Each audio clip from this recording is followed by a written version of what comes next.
Gas, groceries, eating out, even on the tightest budgets, there's no escaping them. But here's what you can control: getting cash back every single time you fill up, hit the grocery store, or go out to eat with the Upside app. Anytime I'm about to fill up my tank or grab groceries, I check the Upside app first to see where I can earn the most cash back, because why would I not take free money? That's literally right there. I don't care who you are. We all like free things. We all like getting free money.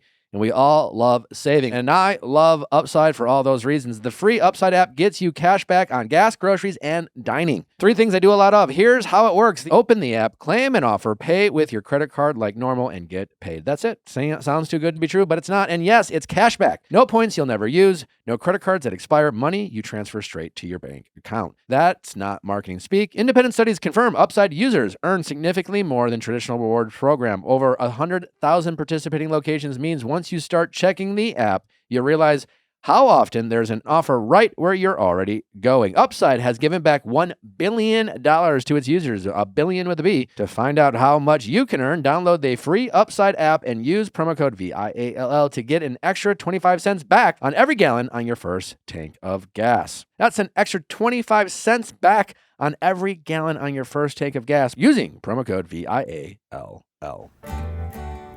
I cannot tell you how much Clearstem has changed my skincare game. I found Clearstem when I was pregnant with River. I was really struggling with like what I could put on my face, what I couldn't put on my face, and I was recommended Clearstem, and I have never looked back. Their products are truly so amazing. Clearstem is the first clinically tested skincare line made with 0 pore clogging ingredients. That's their Clear Pore Promise. No more choosing between acne care that dries you out and anti-aging products that clog your pores. The first acne brand that connects internal and external skincare through supplements and topicals with no pore clogging ingredients ever.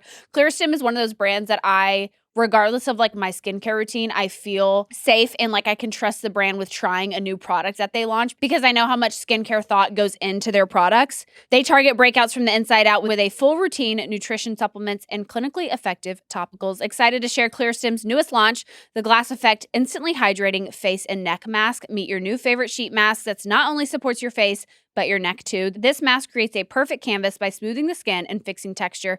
Super smoothing, it's ideal if you have irritated skin from breakouts or from harsh treatments. Discover the Clearstem difference because Clearstem changes everything. Go to clearstem.com/VIALL and use code VIALL at checkout for 15% off your first order. That's CLEARSTEM.com/VIALL and code VIALL for 15% off. Just a reminder that Viall Files Plus is ad-free, so you get all your favorite Viall Files episodes ad-free if you want them on Viall Files Plus. In addition, we got some amazing content like our deep dives where we dive deep onto your favorite reality TV shows and topics. Obviously, we'll be diving deep into all things Bachelorette Cancellation, Age of Attraction, all your favorite Bravo shows, as well as your Pop Extra, where we dive into your favorite pop culture topics and maybe get into Chapel Roan. What's going on? Chapel Roan, Club Chalamet. What's going on with Chapel? I don't know. Lots to dive into. And we have our update specials where you get your updates on your favorite Ask Nick calls, all available and more. So just go to viallfiles.com to sign up.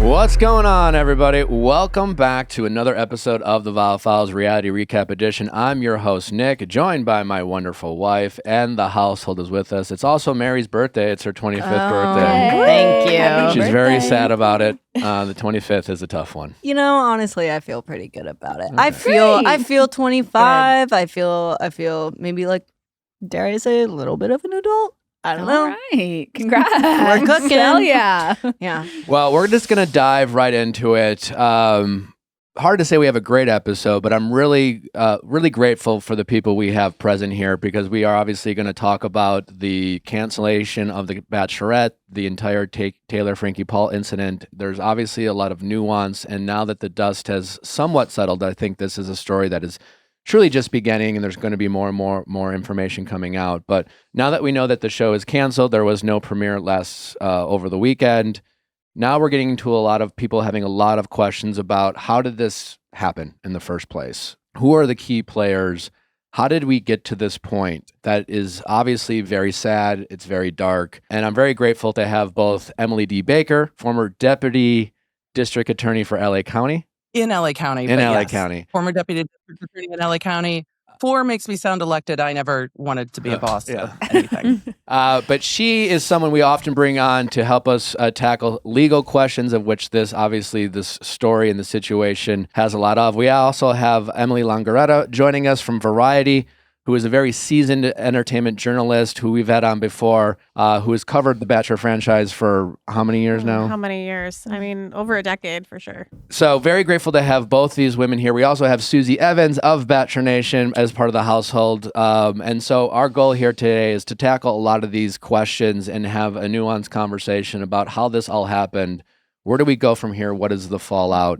And really try to answer a lot of the questions and add context to a lot of conversations we're seeing going out there. But I think this is a group that brings a lot of experience and expertise in terms of how this all happened and what's going on that we will all dive into. So just grateful to have you with us and really glad we're going to be able to have this conversation together.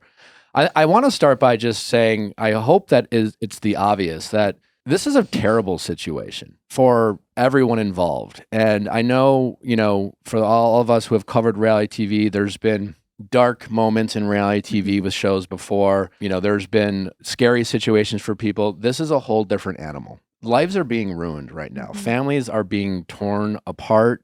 Careers are being ended. We don't even know how this is falling out. This is industry changing. This will have ripple effects for years to come. Wellness calls are being made right now. So I understand right now people are very interested and fascinated by this story, but everyone jumping to the internet, I guess all I'm saying is before you have your next hot take where you want to jump on your phone and knowing that it's going to go viral and people are going to engage with it, just remember that right now there are people's lives being ruined. And it's a very scary situation for everyone involved. Children are involved. Children are involved. Again, families are being torn apart. And regardless of how you want to point fingers, there's a lot of victims in this story. I think the best place to start is this video. Last week, a video of this 2023 situation came out that I think for everyone, I think to say was horrified by it. It is a very disturbing video. As someone who was previously in a 3-year-long abusive relationship and who is now a mother, I could barely even get through that video. It was so hard to watch. It was very triggering. I feel like I had a rush of PTSD. It was just very disturbing and incredibly hard to watch.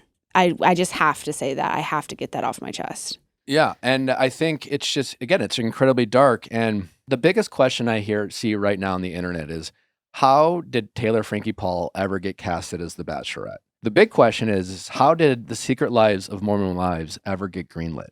Because, again, this video is as horrifying as it is, happened in 2023. And what people I don't think realize is that they were in the middle of filming the pilot for Secret Lives of Mormon Wives when this incident happened. Yeah, I mean, I think what's so interesting is I rewatched the pilot last night because I thought the same thing. I thought, we saw a little bit of this. Mm-hmm. We saw a portion of this because the body cam footage of her arrest was in the pilot. And it was really intense. And she was and she's talked about it. She's under the influence and she was completely distraught. And we don't know what led up to that. There were reports that he locked her in a garage, whatever it was that led up to what we now have seen 3 years later. But then the show had to pause for 11 months. So over those 11 months, when she came back, she was pregnant with Ever. But during those months that they paused, there was a police report. There was all of this stuff. All these details were on paper. While the video wasn't out there from what we know, right? It was sealed because there was a minor involved.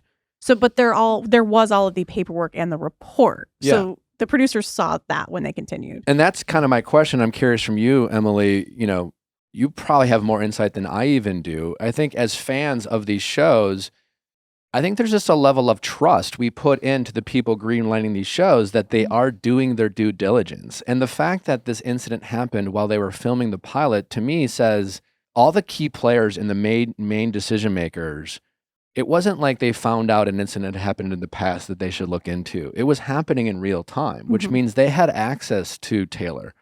They had access to Dakota. They must have been hearing rumors about what actually went down. And then it begs the question of who asked what and what due diligence, if any, did they go in and do? And it's my understanding that like to get cameras picked back up, there has to be some kind of clearance from legal. Absolutely, yeah. And what did that look like? Emily, Baker, I'd love your perspective, but it sounds like, You again, have Emily. yeah, two Emilys. Yeah. Problems. But again, like you mentioned, Emily Longeretta,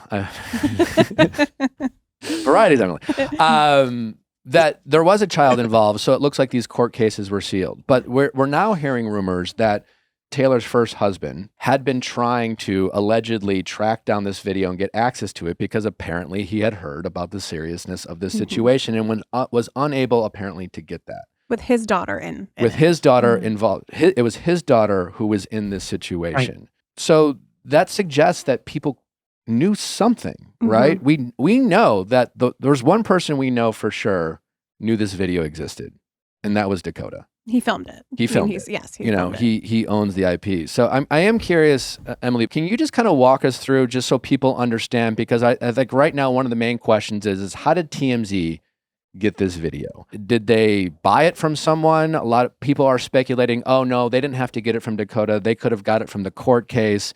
Can you give us your insight from a legal perspective of what are the most likely scenarios of how this video 3 days before the launch of The Bachelorette, and I think that's something that people need to acknowledge is the timing of this all. How did this potentially happen? There's a lot of background there in the court docket because the entire court docket in the criminal underlying case that Taylor Frankie Paul is still on probation for her plea in abeyance, which means she pled guilty to a felony to have other charges dismissed.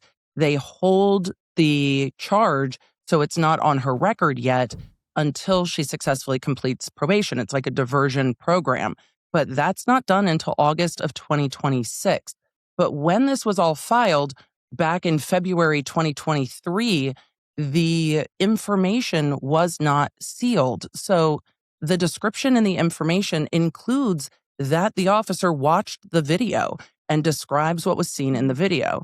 So from the earliest stages of this case, in the public court records, it says the video exists in that filing information. So I can't imagine that anyone grabbing the court records didn't know a video existed because it's detailed there. It's detailed in the probable cause affidavit. It's detailed in the police reports. And Dakota was filming. I can't imagine production wouldn't have said, can you show us what this is? Now, for it to become public is a whole second matter because the court does not have that video. There was never a hearing or a time when that would have been checked into evidence and given to the court. The court does not have it. The court would not have had it. There was no preliminary hearing or other evidentiary-based hearing because she took that plea. That leaves Dakota, the DA's office, and the police. The police can't release a video with a minor of a DV incident under a Public Records Request Act, and in Utah they're called grandma requests. But the police can't release that because there's a minor and because it's a DV incident. And if they had, Taylor could have gotten it taken down and probably should sue the police department for improperly releasing it with her child. Or her ex could sue the police department because that is also his child and get it taken down. That leaves the DA's office, who doesn't respond to public records requests. They send it back to the police department, which leaves the person who filmed the video. Also, it's notable to me that TMZ watermarked it. We learned a ton about this in Depth v. Heard, more than I had ever known, because an employee from TMZ testified about how TMZ does this. They have to have copyright clearance. They don't need copyright clearance on the body cam, which is why the body cam's not watermarked. But they watermarked it, asserting ownership over it, which means the rights holder had to either relinquish or sell copyright to it, and that's the person that took the video. I can't see other possibilities of how TMZ got that video and got copyrights in it. Jesus. Wow. So just, I think you're already very clear, but just to summarize, the IP owner of this video is Dakota, and the only way TMZ can watermark this video is if he gives TMZ permission to do so. Yes, I can't see any other possibility, especially because in the surrounding action, we have not seen anyone going after the police department. We have not seen anyone talking about the police department releasing this improperly. it could not come from court. TMZ very carefully sidestepped that this was evidence in court. It was as it was described, but it was never admitted evidence that has a docket number in court. So they very carefully parsed where it came from. Also, the same day that TMZ had access to the video, they had access to the sealed records in the protective order case that Dakota filed. So the only way they're getting those sealed docket items is to have them either from the attorneys or from the party, and Dakota was the one filing those. So they have records that are sealed in the protective order case, and they have a video that was not in the possession of anyone but the police and Dakota. And even if Dakota gave it to a friend, they would still have to clear copyright on it. So that was my question. That was my question, because some people have been saying, like, could Dakota have sent it to someone and then they sent it in? But even if someone else sent it in, they would have had to have clearance from Dakota. Yeah, and even if he sent it to someone, what are his intentions of why he's sending Right, it why to would you whoever send it he's to sending anyone? it to? And I think I think the big question overall covering the story is who in Taylor Frankie Paul's immediate circle, her friends, family, the people she was working with on a daily basis, who knew what when? And I think those are a lot of questions that are going to start being raised more and more. Back to you, Emily Longeretta. I'm curious, again, you've talked to a lot of executives, and I'm shocked as someone who knows how these shows are made and the length is to which I talked to a lot of former Bachelor producers over the weekend. It was, and we'll get into, what did and didn't happen once Taylor was named the Bachelorette. But I was reminded multiple times from a lot of different producers that you couldn't get on the Bachelor franchise if you had an unpaid parking ticket back in the day. And this is not because of the Bachelor franchise is some sort of elitist group of people. They did this to protect cast. Absolutely. When they were doing background checks and they would ask you questions like, does anyone have any compromising videos, nudes, or things like that might exist? They weren't asking you for content to try to set you up in a scene that they were going to film. They wanted to know because the people back in the day who made these shows understood the type of scrutiny and attention all of its cast was about to receive. They knew like the intensity of this fan base and how they would look into our past and just find anything they could to make content. And so the reason they were so careful about who they would cast is to protect its cast. Like there is, for all the conversations that go out there about the relationship between producer and cast and the evil producers. I mean, again, like there is a huge, I've been around enough for reality TV to know that there is a huge spectrum of how reality TV is made, the standards that they have. In terms of individual producers, there's a spectrum of each producer's kind of bandwidth for like what they're willing to do for the sake of great TV. And for the most part, again, a lot of they're not as evil as their reputation is, and they also they are trying to find that balance. To put into context how serious the situation is, if you followed Bachelor Nation, you remember not too long ago Ari, right? And that was a very dark situation where here is a man who, at the last minute AFR, changed his mind. All he did was realize after 9 weeks he might have liked his runner-up more and agreed to film breaking up with Becca to set up Becca as the Bachelorette. And even though he did the franchise a favor, they screwed him, right? They made him look terrible. And he, for a few days, it got really dark. He was the most hated man in America. And I remember talking to a producer at the time and kind of just being like, yo, like this is a lot. And their response was, he's going to be just fine.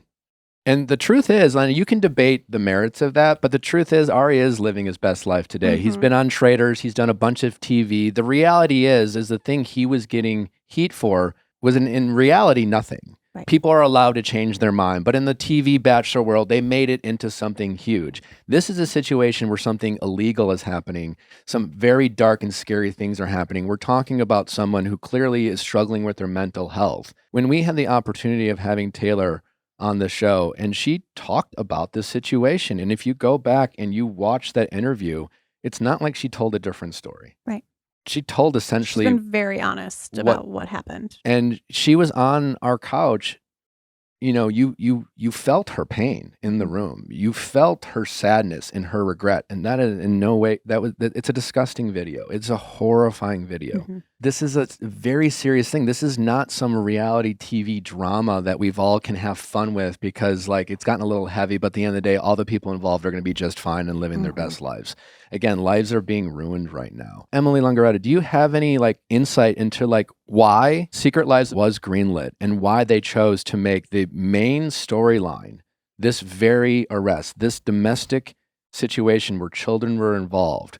Why were they so willing to lead with that and center Secret Lives of Mormon Wives essentially started as a story about forgiveness. Should this person be allowed a second chance? And as humans, and we watch reality TV, we want to believe that second chances are a real thing. We want to believe that we can make mistakes. And obviously not something as horrific as this, but that's the premise. And then season 1 kind of opens up like Taylor Frankie Paul talking to the other women, talking about her regret and her mistake. And then we all, as fans, kind of accepted that and then focused on all of Taylor's good qualities. And we all became fans of her. 100%. I think it's exactly what you were just saying. It started as, she was so TikTok famous and she had this swinging scandal that they were like, this makes it great for great TV. Let's have her talk about this. And that's the difference between talking a scandal that can make a great TV show and a scandal that's breaking families apart. Granted, that also caused a divorce. So I'm not saying that didn't do that, but it is very different when there's children involved. So I think that they saw this as this is going to be great TV. And then once that happened in the first episode, they obviously did take a pause for 11 months before they even picked up filming again.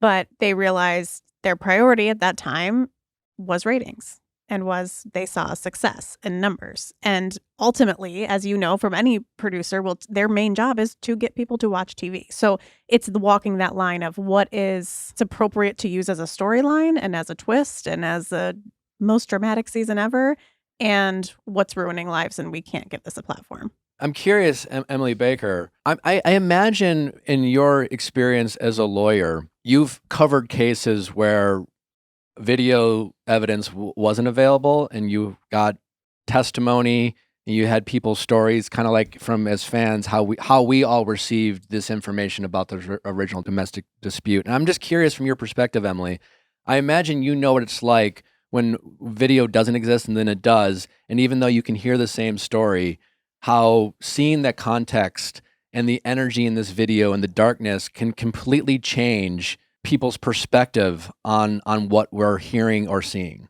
I think there's two sides to that because the district attorneys who would have read this case, who have done plenty of cases before, would understand what that means in writing.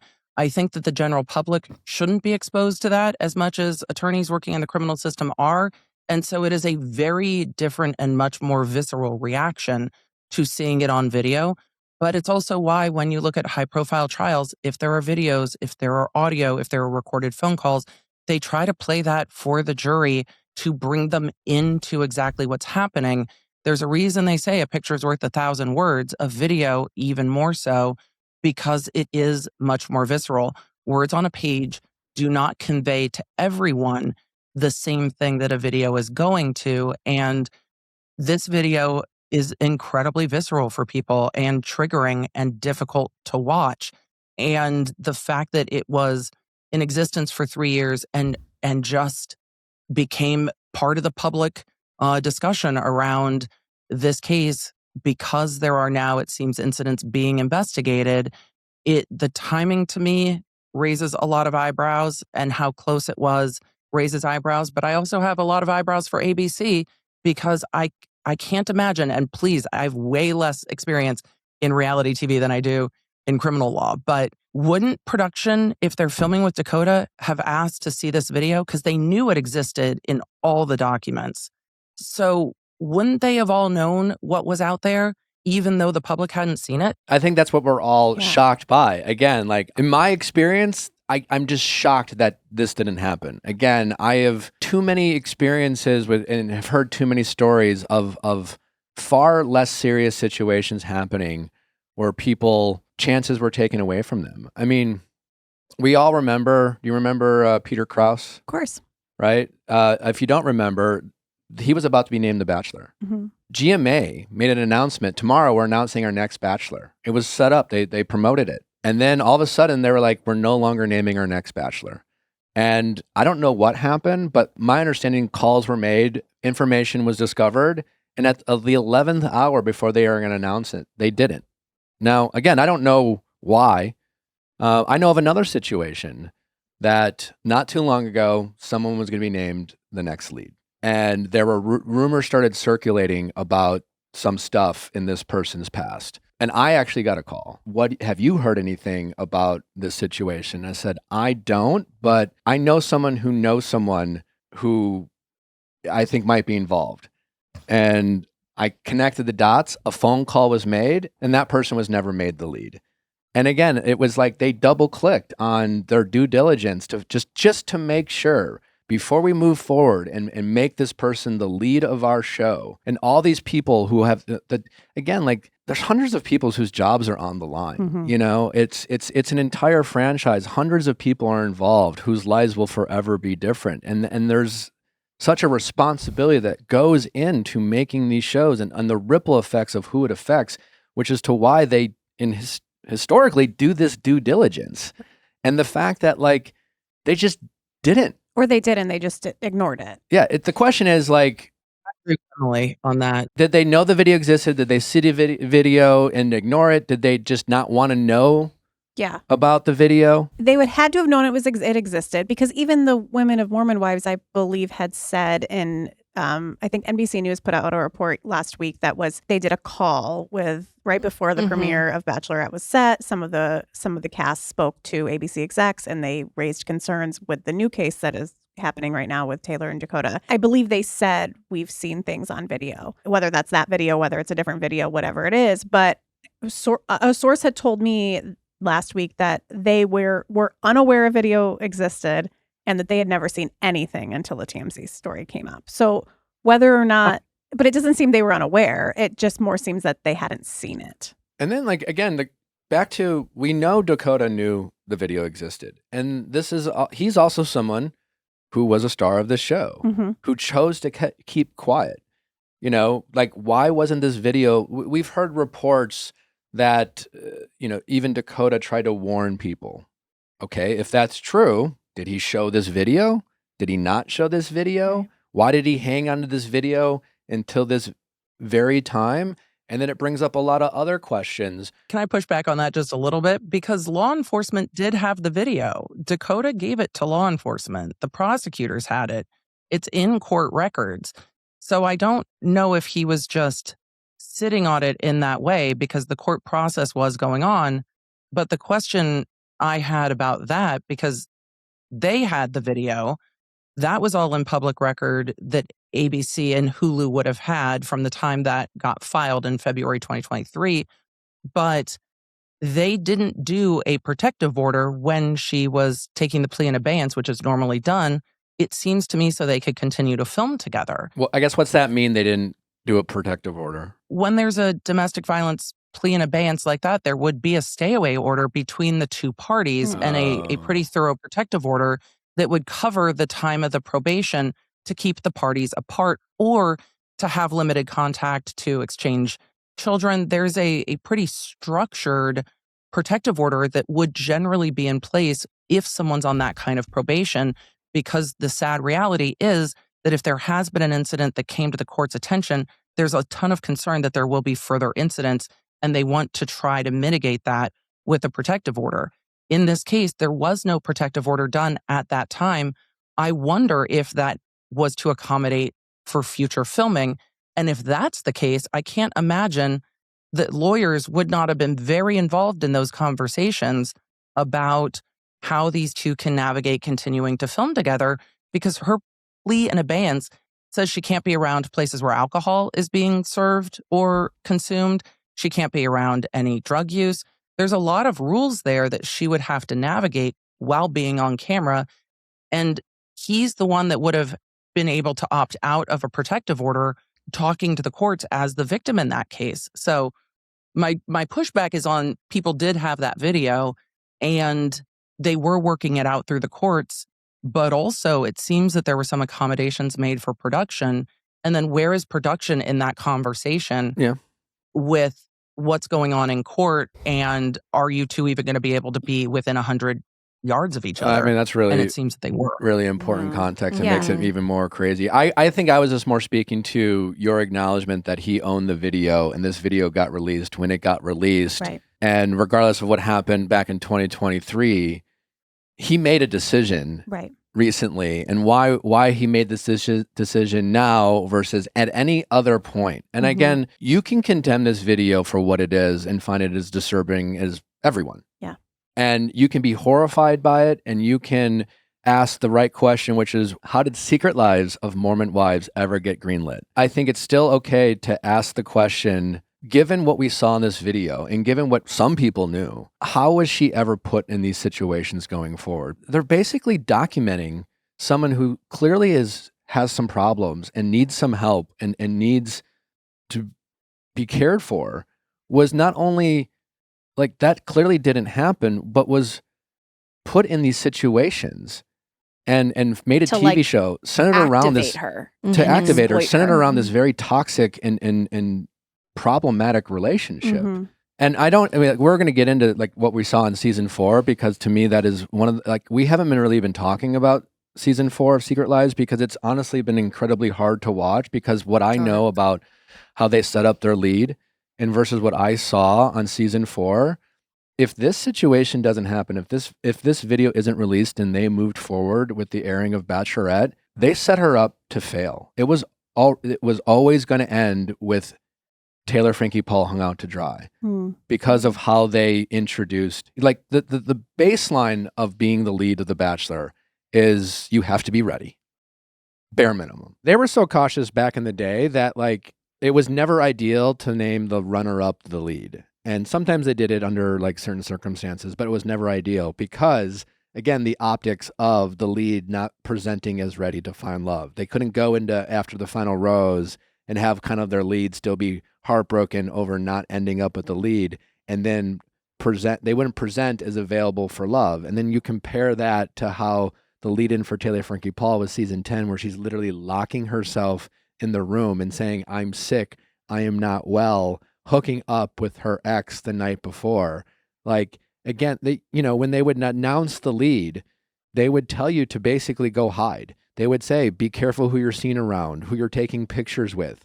This was about, like, they were trying to protect their lead. They were trying to set them up for success. And when you compare that, how that's always been, to like what they did with Taylor, it seems incredibly reckless and negligent. Yeah. You have to be emotionally ready to take on one of the most physical and emotional and mentally exhausting periods of your life. You also have to, like, be ready and wanting to find love. What we saw in season 4 was the exact opposite.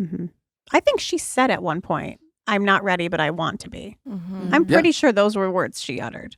Her lead-in, the episode 10 of season 4, is Taylor Frankie Paul locking herself in a room, saying, I don't want to go.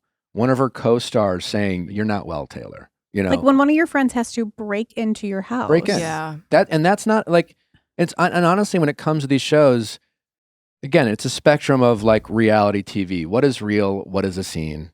Taylor, that didn't seem like it was a scene, but that didn't seem like they were like, all right, Taylor, we're going to come into your house. And No, it's when she said, who's here, and Jesse said, mom talk, it was like, it's the girls with, like, we have cameras. Like, it's mom Mhm. talk. It's not Jesse, Macy, Layla, and Correct. Michaela. It's not your It's mom friends talk. here. Right. It's your coworkers here Yeah. asking if you can go and do your job, Yeah. which is like, yeah, it was, yeah. I also want to touch on something you said, the timing of the video release. So I was over the weekend, obviously, like many, my whole entire feed was like old past videos coming up, and Macy's interview from when she came here to talk to you guys about everything, when she was talking about Dakota and Taylor. we actually have that clip. Oh, I'm setting it up for you guys. If we can go ahead and play that clip. Yes, we can. I'm going to bring it up right now. To set up this video, before going into season 2, we had many of the women on, and we had, I think Macy and Layla. We were doing them in groups. We were doing it in groups, and Taylor was supposed to be a part of this group. And in the morning of, we heard that Taylor was unavailable because something happened the night before.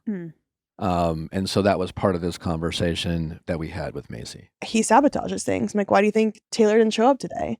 Of course, it's always him behind the scenes, sabotaging things. So I should blame Dakota. Not 1,000%. 1,000%. It's like anytime Taylor has a big event coming up, last year for press, New York press.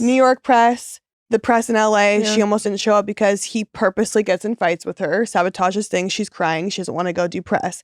He sabotages all the exciting things. Like, you know what I mean? Like if your wife had a great opportunity coming up, you wouldn't be like, let me start a fight right before she leaves, right? Like even if you were mad at her, something was going on, you'd probably be like, we'll save it for later. I want them to succeed. I want them to be their best. He doesn't. And I think it's almost like a competition almost. Like I think he's so insecure that he has to bring her down to his level, to be honest. And it's hard because this is exactly how I feel, so I'm just saying it. But then we do have to sometimes film in group settings, and he's a very nice, likable guy. And I genuinely get along with him. So it's almost conflicting to me sometimes because I'm like, oh, like, why are you the way you are behind closed doors? Like, I wish you were like this person to the front, like all the time. Do you But feel like he's he not. like performs for the cameras? Oh, 100%. Yeah. I always say that he's a wolf in sheep's clothing, and I stand by that 100%. I remember talking to Macy at a different time, and she had a lot of strong words against Dakota. And it wasn't like, oh, I just don't mess with him. She compared him to an ex that I guess was very problematic for her and described him as like a dark person. Yeah. And so you watch this clip back, and it just raises even more questions about, again, like how bad was this? And again, now that we have this video from 2023 that none of us realized how serious this was, how were these people put in these situations to film these scenes? Season 4, for example, that I still cannot wrap my brain around, and any former Bachelor producer I've talked to is just like horrified by what they watched in season 4. And another thing I don't think people realize, because there's some key players that people are not connecting the dots. You have Warner Brothers, who produces The Bachelor. So they have a whole team of producers. That's their entity. You have the production company that makes Secret Lives. Those are two completely different companies, completely different motivations, completely different interests. They're not aligned. No. ABC, Disney is the distributor of The Bachelor. Disney is also the distributor of Secret Lives. Correct. They connect the dots, but those two production companies have completely different vested interests. And so there is so much care back in the day. Another thing people aren't talking about that I think from terms of how did this happen is this from an industry standpoint.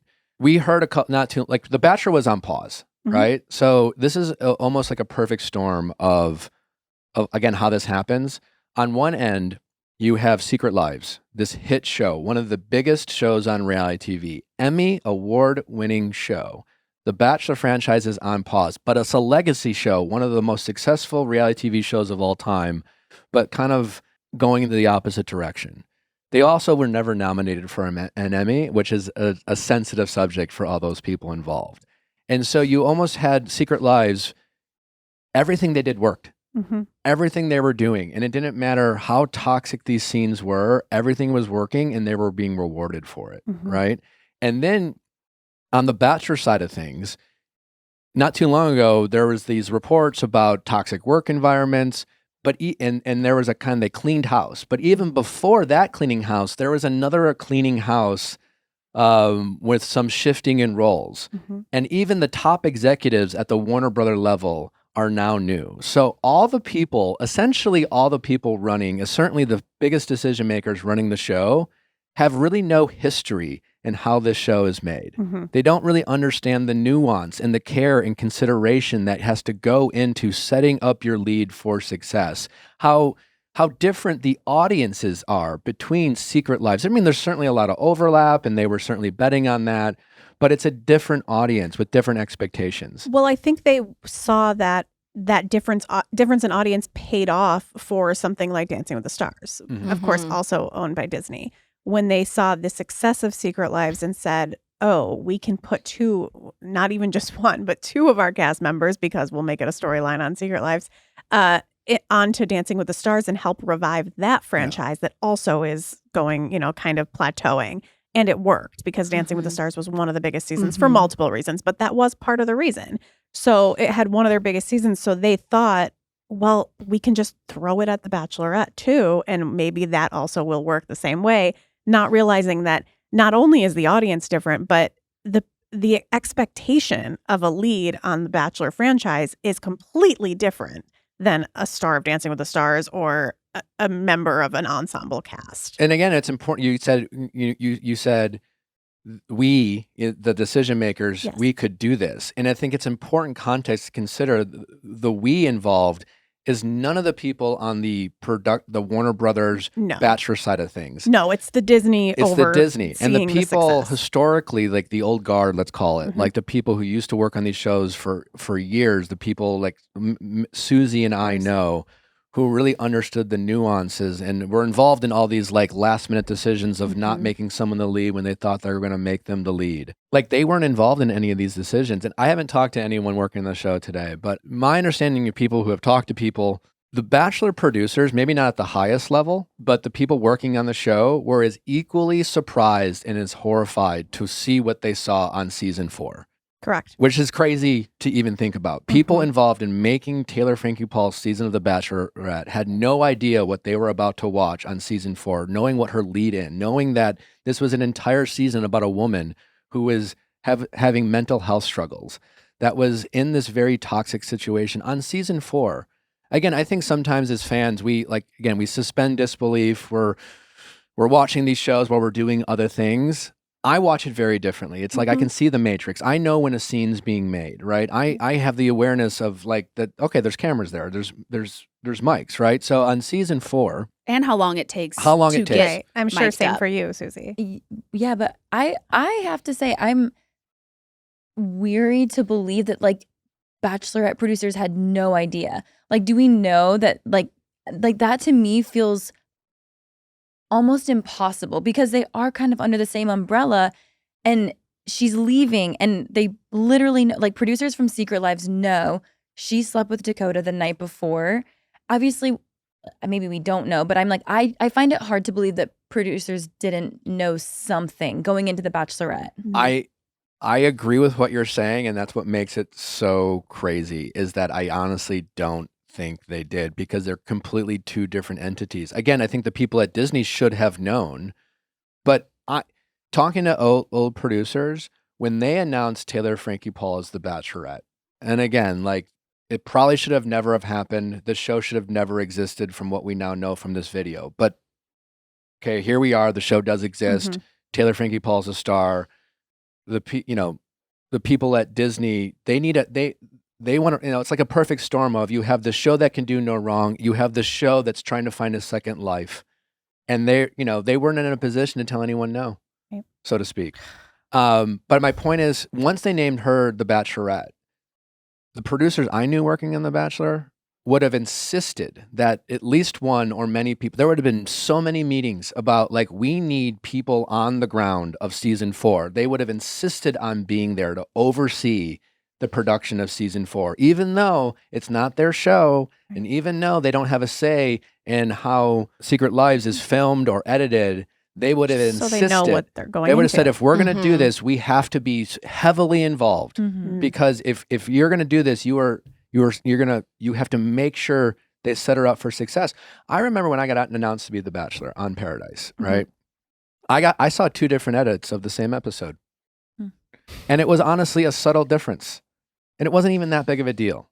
But they made it look a little bit better than it was before. Because before, when they weren't announcing me, they planning on having me the Bachelor, they wanted to play both sides. It was like, oh, let's get people talking. But once they decided I was going to be the Bachelor, and honestly, at the end of the day, if they would have aired the same version, but they were that careful about how they set up their person for success. Because again, this is a show that's it's about someone finding love and open and ready. And on some level, whether it's because they've had bad luck or whatever the reason, they are excited to finally meet their person. If you're a pet parent like us, you know all about Chewy. And when they say they have everything you need to keep your pet happy and healthy, they're not messing around. To keep them happy, Chewy has over 100,000 products from all the brands our pets love at prices we love. Foods, treats, beds, you name it, they have it. And it gets shipped directly to your door in 1 to 2 days. And not just for dogs and cats, birds, fish, reptiles, and more. To keep them healthy, Chewy offers pet prescriptions, pet insurance, telehealth vet visits, and even rolling out vet clinics across the country. Speaking of not worrying, Chewy has top-tier 24/7 customer service. You can get expert advice over chat or phone, day or night. Plus, if you or your pet don't love something, Chewy has a 100% satisfaction guarantee. It lets you return it within a year, no questions asked. From balls to play fetch for Steve or clean ingredient treats for Jeff, Chewy always has our back. Chewy has everything you need to keep your pet happy and healthy. And right now you can save $20 off your first order and get free shipping by going to chewpanions.com/Viall Files. That's chewpanions.com/Viall Files to save $20 off your first order with free shipping. chewpanions.com/Viall Files. Minimum purchase required. New customers only. Terms and conditions apply. See site for complete details. Let's be honest, most of us don't want managing our money to feel like a full-time job. That's why we like what GameBridge is doing, making it simple to grow your savings with confidence and without the usual stress. It's a digital platform designed to make saving simple with financial products that offer a guaranteed rate for a term you choose, so you actually know your money is going to grow. There are no hidden fees, no commissions, no surprises, just straightforward, predictable growth. You decide how much to invest and for how long. And then it's pretty much set it and forget it. They also have options depending on your goals, whether you're saving for something big like a home, travel, or a wedding, or thinking long-term about retirement. It's really about having control without constantly stressing out about the market. At the end of the day, it just gives you peace of mind knowing your money is working for you in the background. GameBridge, let your money work for you. Rates are subject to change. Listening to y'all talking about production, I do think they had to know that the video existed. I can't imagine they didn't see it, but even if they didn't, is that then an escape hatch? And it's not really about that video from 2023 coming to light. And it's about what they saw in season 4 and about the incident in February, but they can't really say it's about the incident in February because it's still being investigated. Is it more about season 4 and the incident in February, and the video just becomes the excuse to put this on pause? Because I still have questions about whether it's canceled, because they said we're not airing it at this time. I don't think it's from season 4, because the thing that really surprised me, and Nick and Susie, I'm interested to hear what you think, because when this report came out on the Monday that Secret Lives had stopped filming season 5 because of the February incident, which we still don't really know. We don't know anything about. We Yeah. just know there's complaints on both sides. We know Dakota's claims, but we don't, it's hard to even do that, to talk about that without knowing the details. Well, we know Dakota's claims because the court records are sealed and TMZ seems to have them. Exactly. Mm-hmm. But this was after season 4 had aired. This was after Secret Life stops filming season 5, that they are like, we are still going full steam ahead with Bachelor. They sent her to the Oscars. They sent her to the Oscars. They had her on Good Morning America and Live with Kelly and Mark. They had her doing a press event in New York that night where she spoke to reporters. I was on the phone with ABC almost every hour that day being like, is this still happening? Is this still happening? Because I was supposed to talk to her on Sunday night before the premiere.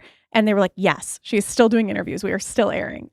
Up to Wednesday, they were telling me. And that is the big question mark. We don't know what's going to come out. Does it in any way match this horrific video from 23? Is it something else? But to your point, whatever it was, you assume they did an investigation, but whatever they knew or didn't want to know, they were planning on moving forward. Question for you guys, thinking about, well, first, I was reading this book. I've been reading this book, Cue the Sun. It's like about the history of reality TV. It's really great. And there's this like line in it that has just been making me think about this. And it's the industry talking about reality TV, the industry required a new mindset, an ability to tolerate moral ambiguity, creating strange, temporary, but intense professional relationships whose residue would be edited into and, in a sense, become the show itself. Working behind the scenes as a reality laborer wasn't easy early on or more recently. Without union protection, struggling in the margins of Hollywood, crew members were often flinty-eyed scrappers who became numb to and also proud of their ability to endure terrible work conditions. But for the people at the top, the job could be an intoxicant. It gave you the godlike power to create stories from the lives of ordinary human beings. And I just wonder if what you guys think about the way kind of not even the production company, but kind of like Disney at large, their like distribution model with like Marvel, all of that kind of stuff, having this like melded cinematic universe. And if they kind of just got in their head of like, we have all of this reality TV world that we can meld The Bachelor and Dancing with the Stars and Mormon Wives into, and then just forgot about the people involved. Yeah, I mean, it's all there's corporate synergy. I think there's Yeah, been corporate synergy. there's Yeah. been examples of this over the years, but again, I think I've also worked on a lot of great sets with a lot of great producers and executives sure. who, like, there's always the question is like, where's the line? Well, there's speculation about the moral clause contract, and I'm curious. I signed that line and didn't read really anything, so I actually don't know, even though I was a contestant on the show.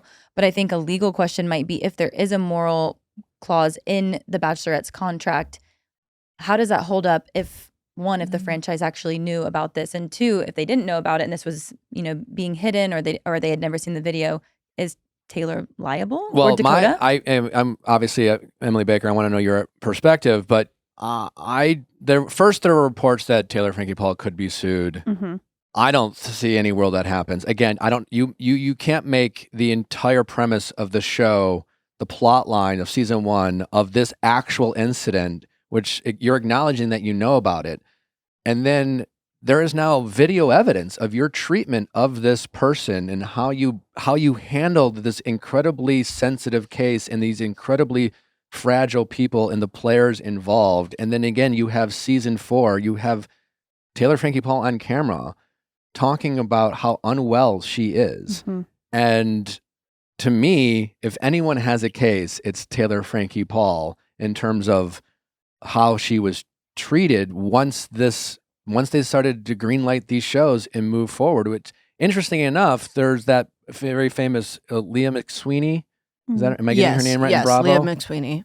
So for those of you who don't know, my understanding that case, again, and we've talked about reality TV stars and their complaints. I've heard reality TV stars say, like, they kidnapped me when reality, when they showed up for production, they were like, hey, you have to stay in this hotel room for 3 days. You can't have your phone. We can't have your phone. And, we've heard reality TV stars make, kind of crazy accusations when you find out the details, like that's not what that was, right? And then there's another spectrum of, again, some terrible behavior. Leah McSweeney's case is centered around, her accusations are, you knew I had a problem. You knew I was an alcoholic, right? And it was that disability and that demon that I have was the very thing that you took advantage of, and you put me in these situations. And while that case is ongoing, it's seemingly having more success than any of these other cases that Bravo's had to face. Yes, Leah's case just had a pretty extensive ruling come down from the same judge who's handling the Baldoni Lively case. He writes a lot. It's like a 100-page order, but it's moving forward to discovery. Bravo was trying really hard to put it into arbitration mediation per their contracts. And the judge was like, this is going forward in court because the contracts don't really cover this to synthesize it down. But we're also seeing that in the Scandival lawsuit, where Rachel is still suing Tom and Ariana, and that case is still moving forward about things that happened because of the show. So there's a couple of these lawsuits out there coupled with this that might truly change the way production goes forward. I would be very surprised if the contestants don't potentially sue, which I have a question for y'all about, but also I don't think they can morality clause something that they would have found with due diligence because it was public record, whether they saw the video or not. All those public records say that a video does exist. Now, the incident after filming, I would want to evaluate what happened and what the clauses say about after filming, because that February incident then becomes a question mark, but not for March and not for 2023 and not for that incident in 2023 and the video in 2023. Because they would have known. There's a fine line there. And again, use that makes sense. incident as the plot line of the entire show. Yeah. Right. Like, Yeah. it wasn't like when they Right, they decided to knew. greenlit this show, whatever meeting they had where they said, hey, by the way, though, there's this domestic violence incident. No, they used it as a plot They're like, point. no, we're going to lead with it. Yeah. We're going to focus on it. Which I think it just completely changes the optics. Well, and that's the thing is, like we said, we go back to the video showed us how awful this incident was, but it was all out there. It was public. We read this. We read the report. We knew that her daughter was in the room. She did several interviews. She did several giving- interviews talking the saying details. that She she was the didn't aggressor. remember. She was the aggressor. She threw several chairs. She didn't remember hitting her daughter, but that it was stated that Dakota The did chair. tell police that she hit her. So yeah, this has Right. been something Again, we've seeing it in known. person or seeing it in video is harder. Completely jarring. And I Yeah. think all fans watching it just, I guess, took for granted that these people in positions of power that you would think would do the due diligence kind of failed us all. Mhm. Again, going back to season 4, like I think fans need to realize what they're watching. In season 4, they send Dakota to Vanderpump Villa, Mhm. right? And it's like Cheat Island. All the husbands go, and they're playing, Truth or Dare. Truth or Dare. And apparently, allegedly, Dakota hooks up with someone. Mm-hmm. And now you're filming season 4, and then you have a scene where Jesse and Jordan are mic'd up. And clearly there was a conversation that happened before they filmed this scene saying, and this is how they make reality TV, right? Like the premise is no one's an actor. Mhm. So the way to get the most authentic, real response is to like get the surprise on camera. That mindset can be done with rather benign incidents where you just get someone who's like in a pressure cooker environment and it's honestly not that serious and you get an outrageous reaction, or you get, again, in this situation, just now that we have it all in perspective, this very toxic and dangerous relationship that started in 2023, which, to Emily Baker's point, in any other case, probably would have been a protective order where you would have gone out of your way to keep these parties separated from each other for everyone's safety. The opposite happened. And now on camera, would you, like, the question is, would you do that to your worst enemy? Would you, if they found out that this person they have a hard time going back and forth with, hooked up with someone else, and on camera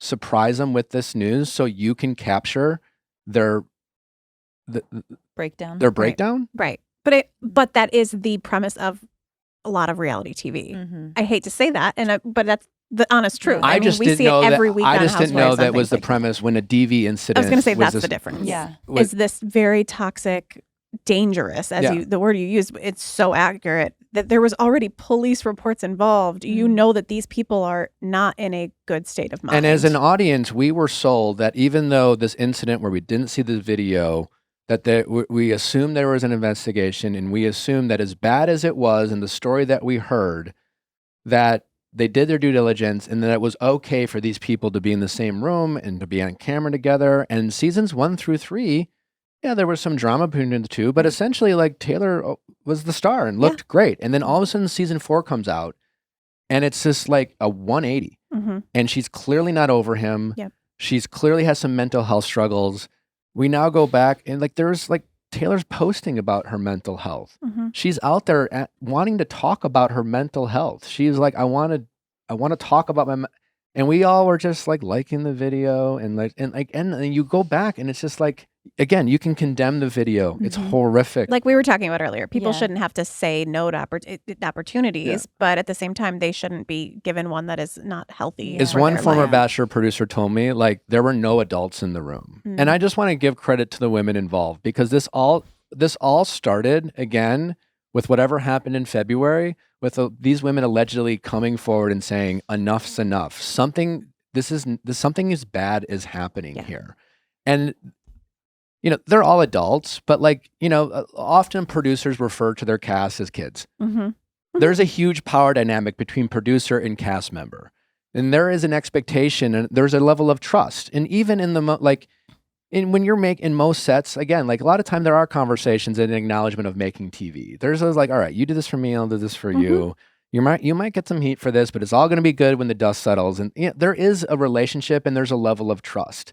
And clearly none of that was going on here. Right. I mean, even back in season 1, again, I went back and watched some season 1 episodes this weekend. And I mean, at one point when Taylor's like, they're having the discussion of if she shouldn't be in Mom Talk anymore because of this, because of the arrest.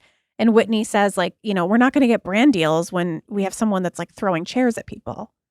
So it was literally said in season 1. Yeah, they all knew. There's now a clip going around of the women confronting Taylor and saying, I know how you treat Dakota. Like you're not the hero you think you are because you're keeping a secret and you're only bringing it up to weaponize it against that person. Right.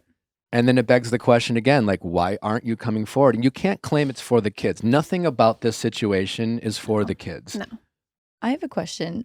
It's kind of based on a maybe dark theory that Emily Baker, you were saying, you explained I think it's the IP of the video, which makes a lot of sense. I don't know anything about this, so it makes sense that there's a watermark. So now TMZ owns the video. Is it possible that there was a person or an entity that owned the video after Dakota and that he signed that over to somebody and that somebody was, or something like a network or somebody was sitting on it and wanted to release it? I think you said something about the incident in February. Is that really what this is about? And releasing the video was more so a scapegoat to actually having to go through with the season. I know that's maybe potentially a crazy theory, but is it possible that Dakota could have released it to somebody else and then that person or thing released it to TMZ? And would we ever get a final answer, like legally? Is there a way to get that answer? Well, IP, intellectual property, who owns the copyright in that? If Dakota had sold the copyrights in it, that should be contracted somewhere.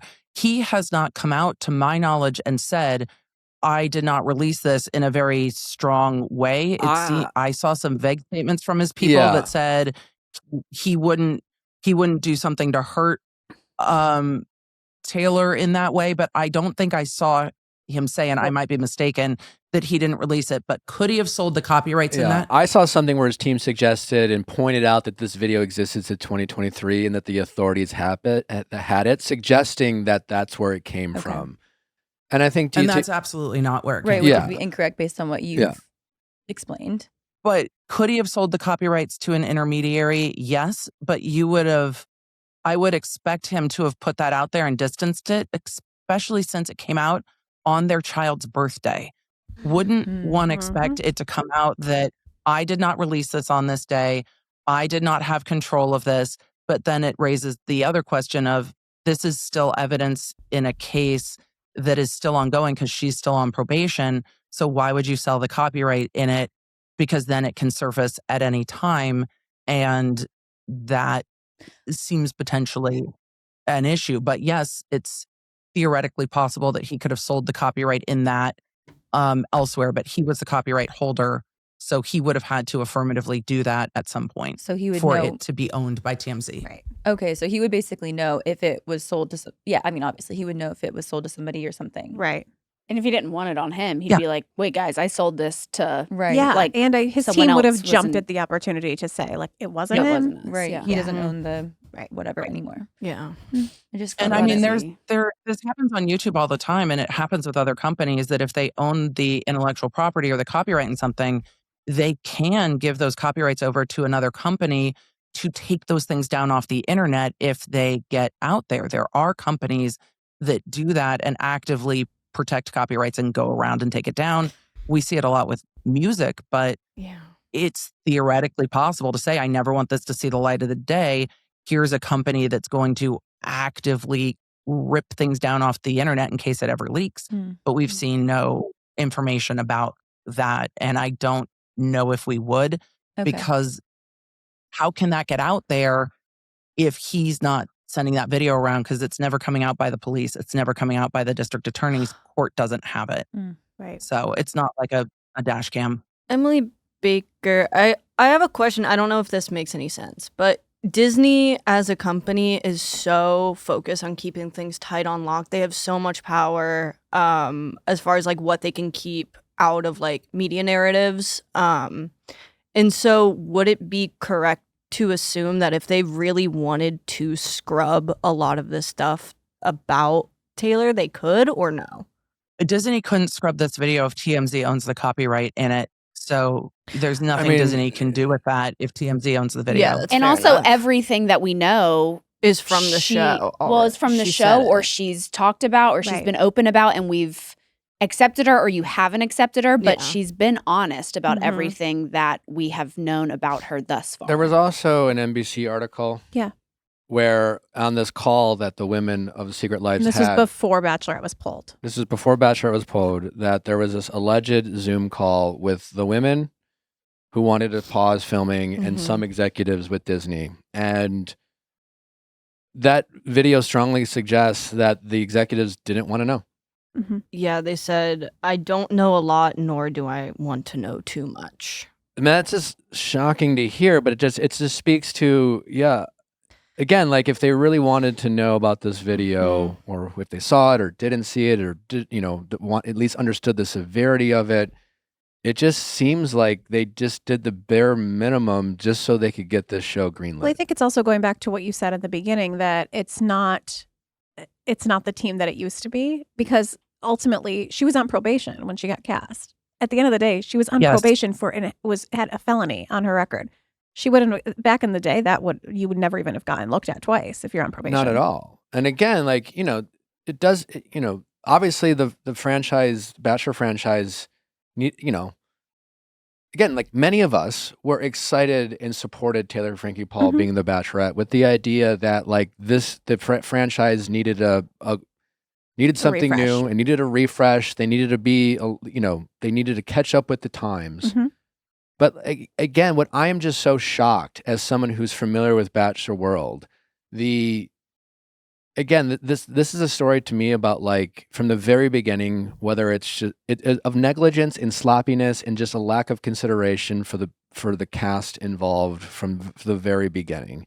And to, once you did make her the Bachelorette, the lack of effort and conversations that went into making sure they were setting her up for success. And it's just interesting that, again, to consider that the people who make Secret Lives, they're the ones winning the Emmys. They're the ones that's the biggest show in town. And so I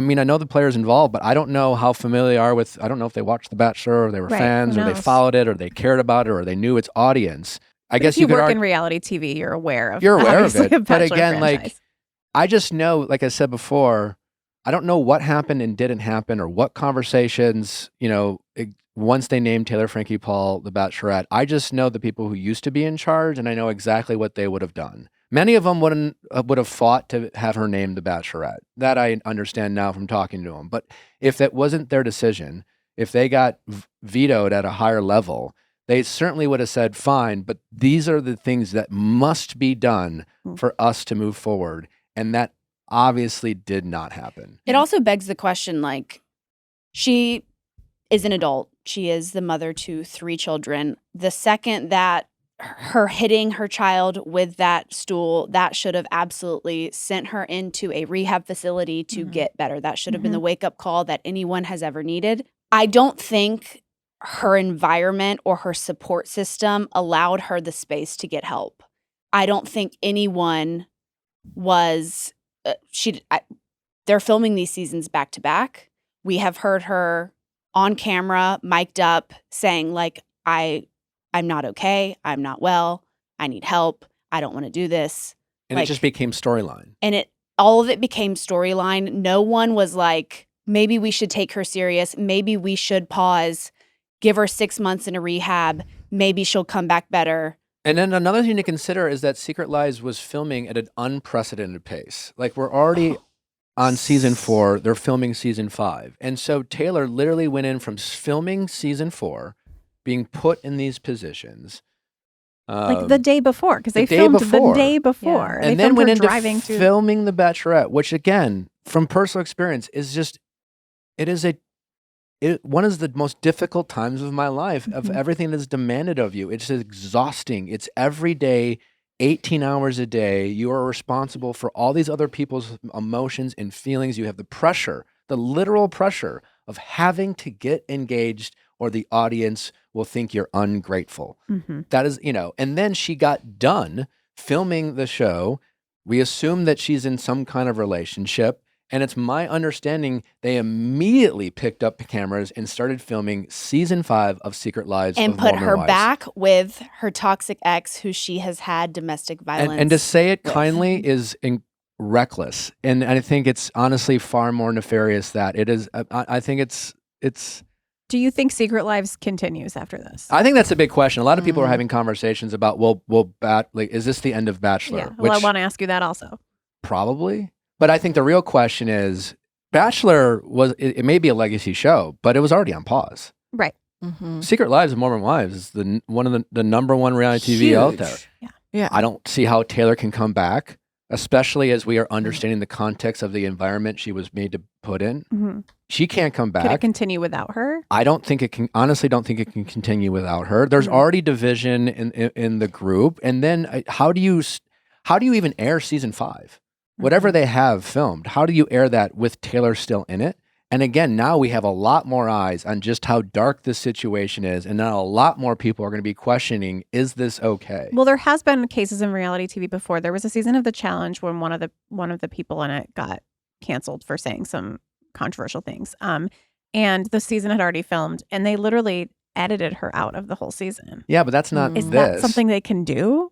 I don't know. I don't know how much he's involved, but there's a difference. difference between, again, someone doing something very wrong outside of the show Absolutely. and having being one part of a storyline. Like, I think they edited out Demi from season 4. Sure, Mhm. you do. But yes, yeah.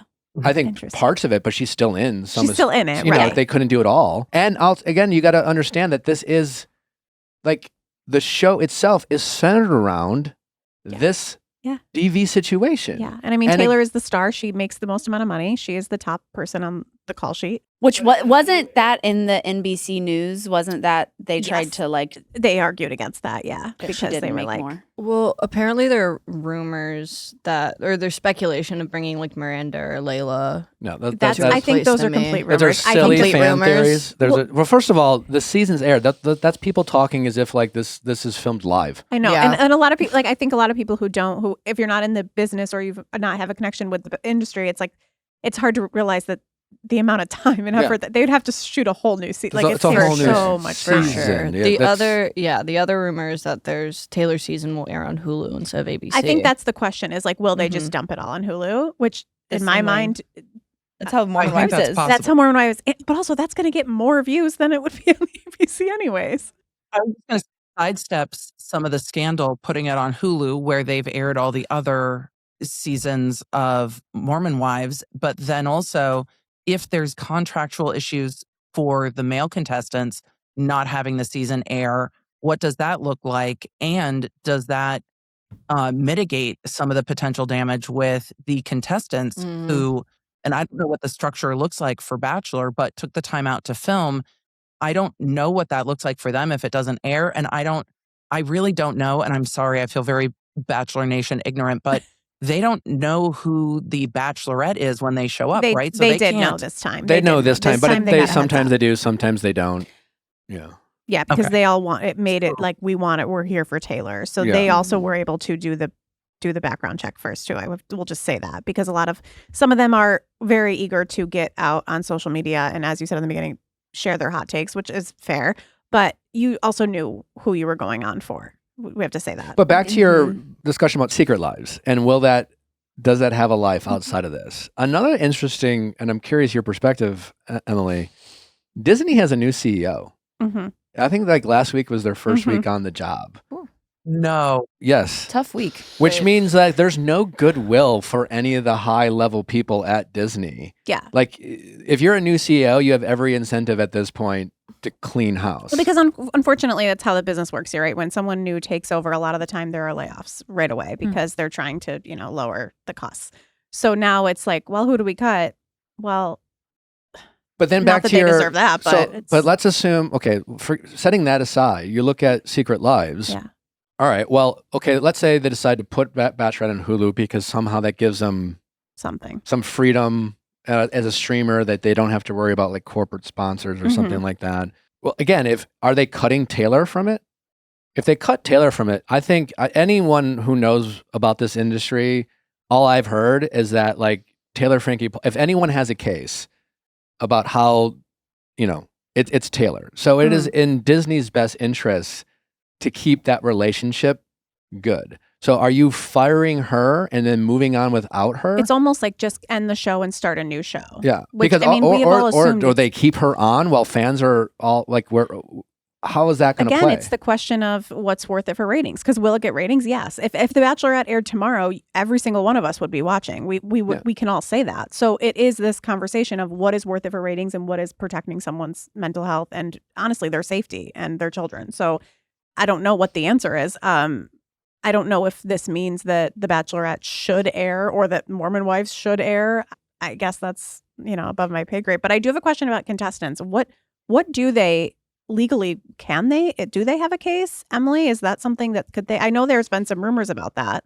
I don't know what their contracts look like. I would love y'all's perspective on what that looks like for the contestant end and what their contracts look like going in, if there is an obligation to air, because that gives me a little bit more information. But I imagine pay structure is based on how long you're on the show and not by filming. Does that work by when it's released? I don't remember the contract I signed. I know it was a very long one, and I know if I didn't get a lawyer to look at it back in the day, the first time I signed the contract. But I was reminded that you are signing every right you have away by saying, and it was my understanding that Warner Brothers legal, because that's the contract Bachelor people signed. It's with Warner Brothers, not with Disney. That they covered every angle to protect the network and not the cast members. Like, my guess is if it's like some sort of class action lawsuit, I don't know how much the men have to gain. They would also be ending their reality TV careers before it started, if they decided to get together and sue. You mentioned you make as much money as based on how far you go. You make no money, at least unless they have changed it with having a celebrity bachelorette. They have not. I was going to say they have not changed it. When I was on the show, and I think everybody else, you do not get paid to be a contestant. So you kind of put your life on pause.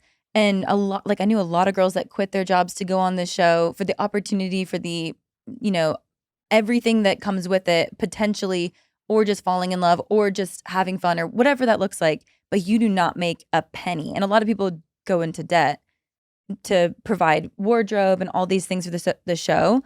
And not that I don't think there's any legal protection for the contestants. I don't know. I feel like I signed away everything and was just like, hope for the best. Hope for the best. But I don't know that for sure.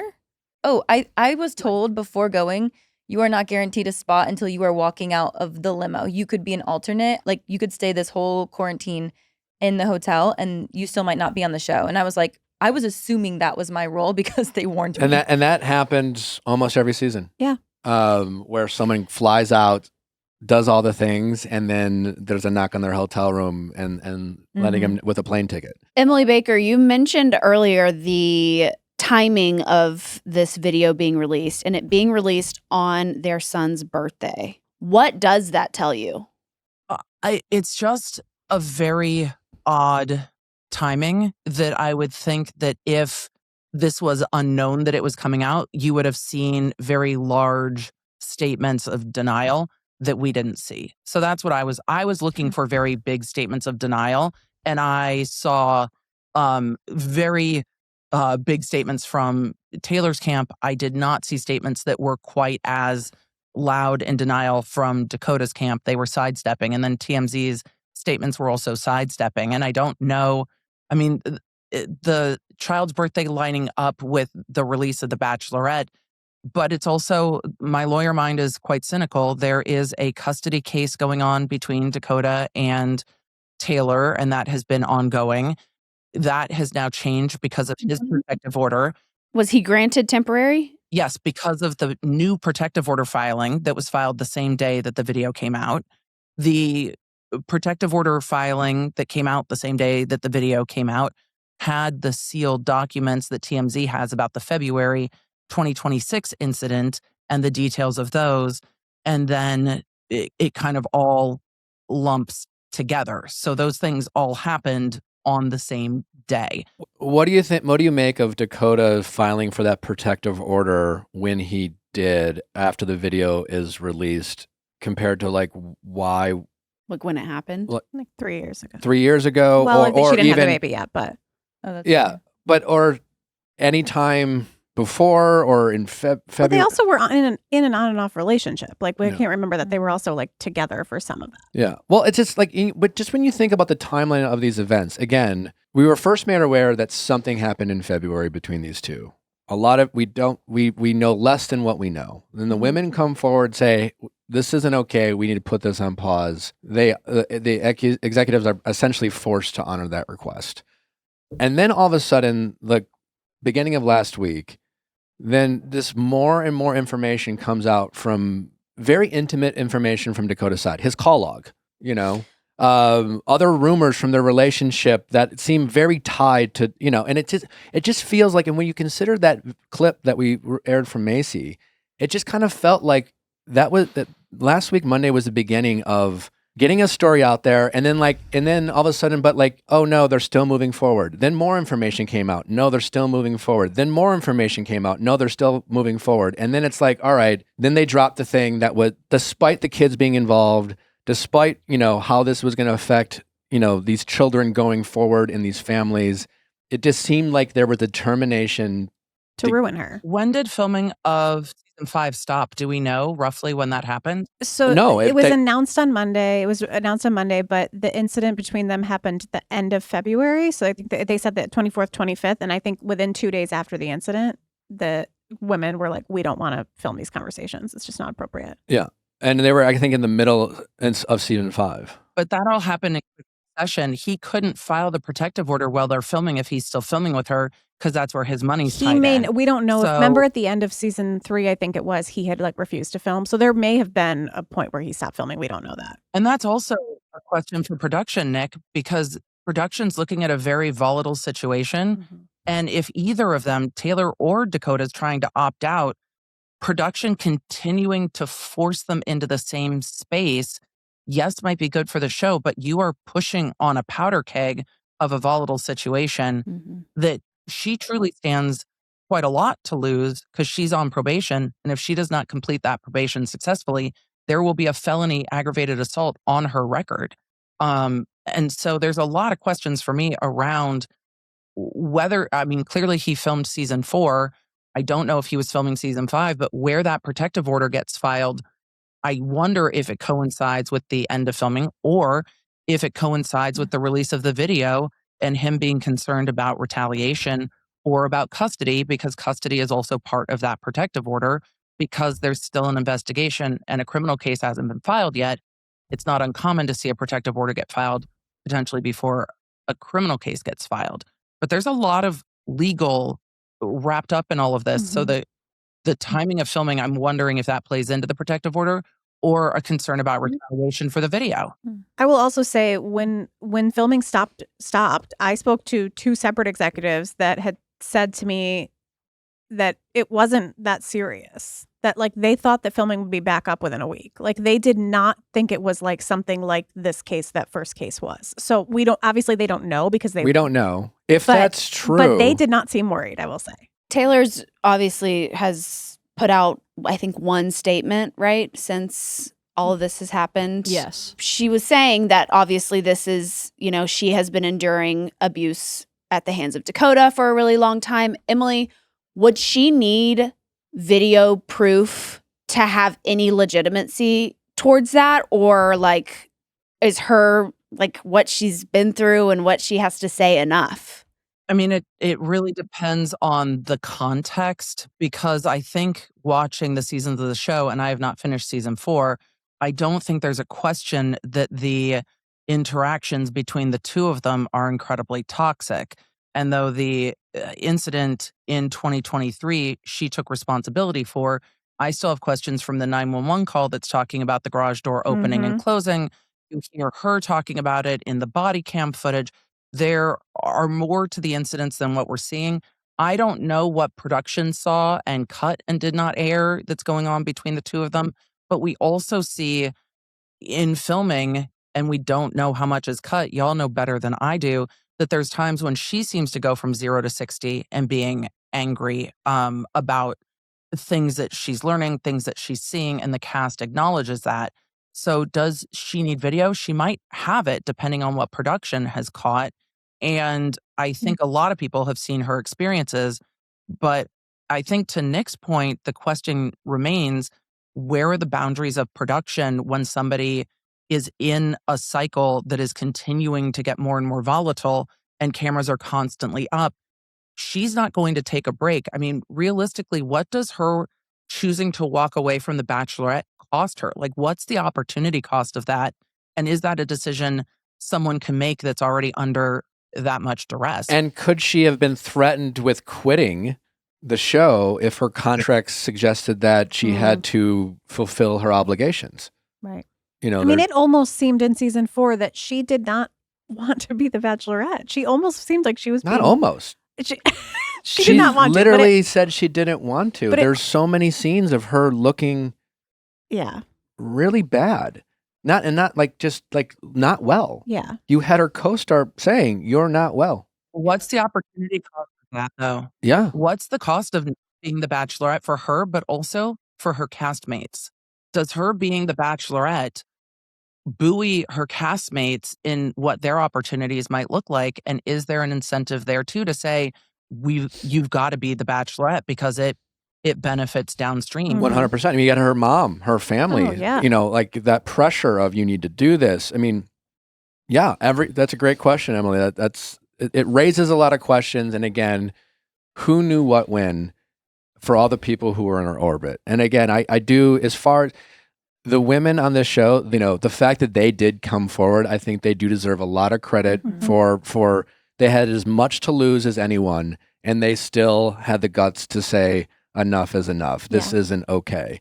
But again, like I also can't get past like the last episode of season 4. Again, like we watched Dakota walk into Taylor's house with the baby, and we just assume we're just like observers on the sidewalk. That is a scene.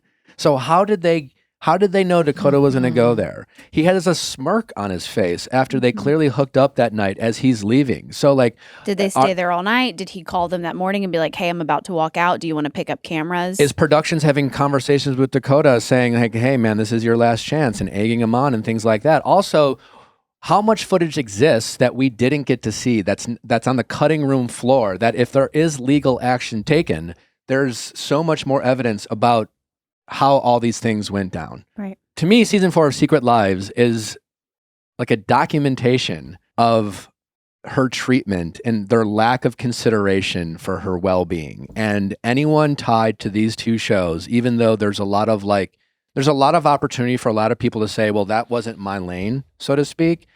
But then the question is, who does it boil up to, and where does the buck stop, so to speak? Because you can't have these multi-million-dollar enterprises with a bunch of people being like, that wasn't my responsibility. Right. Like during that 11-month break, they should have all agreed that Taylor, Frankie, Paul, and Dakota do not deserve any sort of platform. They're not okay enough to have this platform or to have this TV show.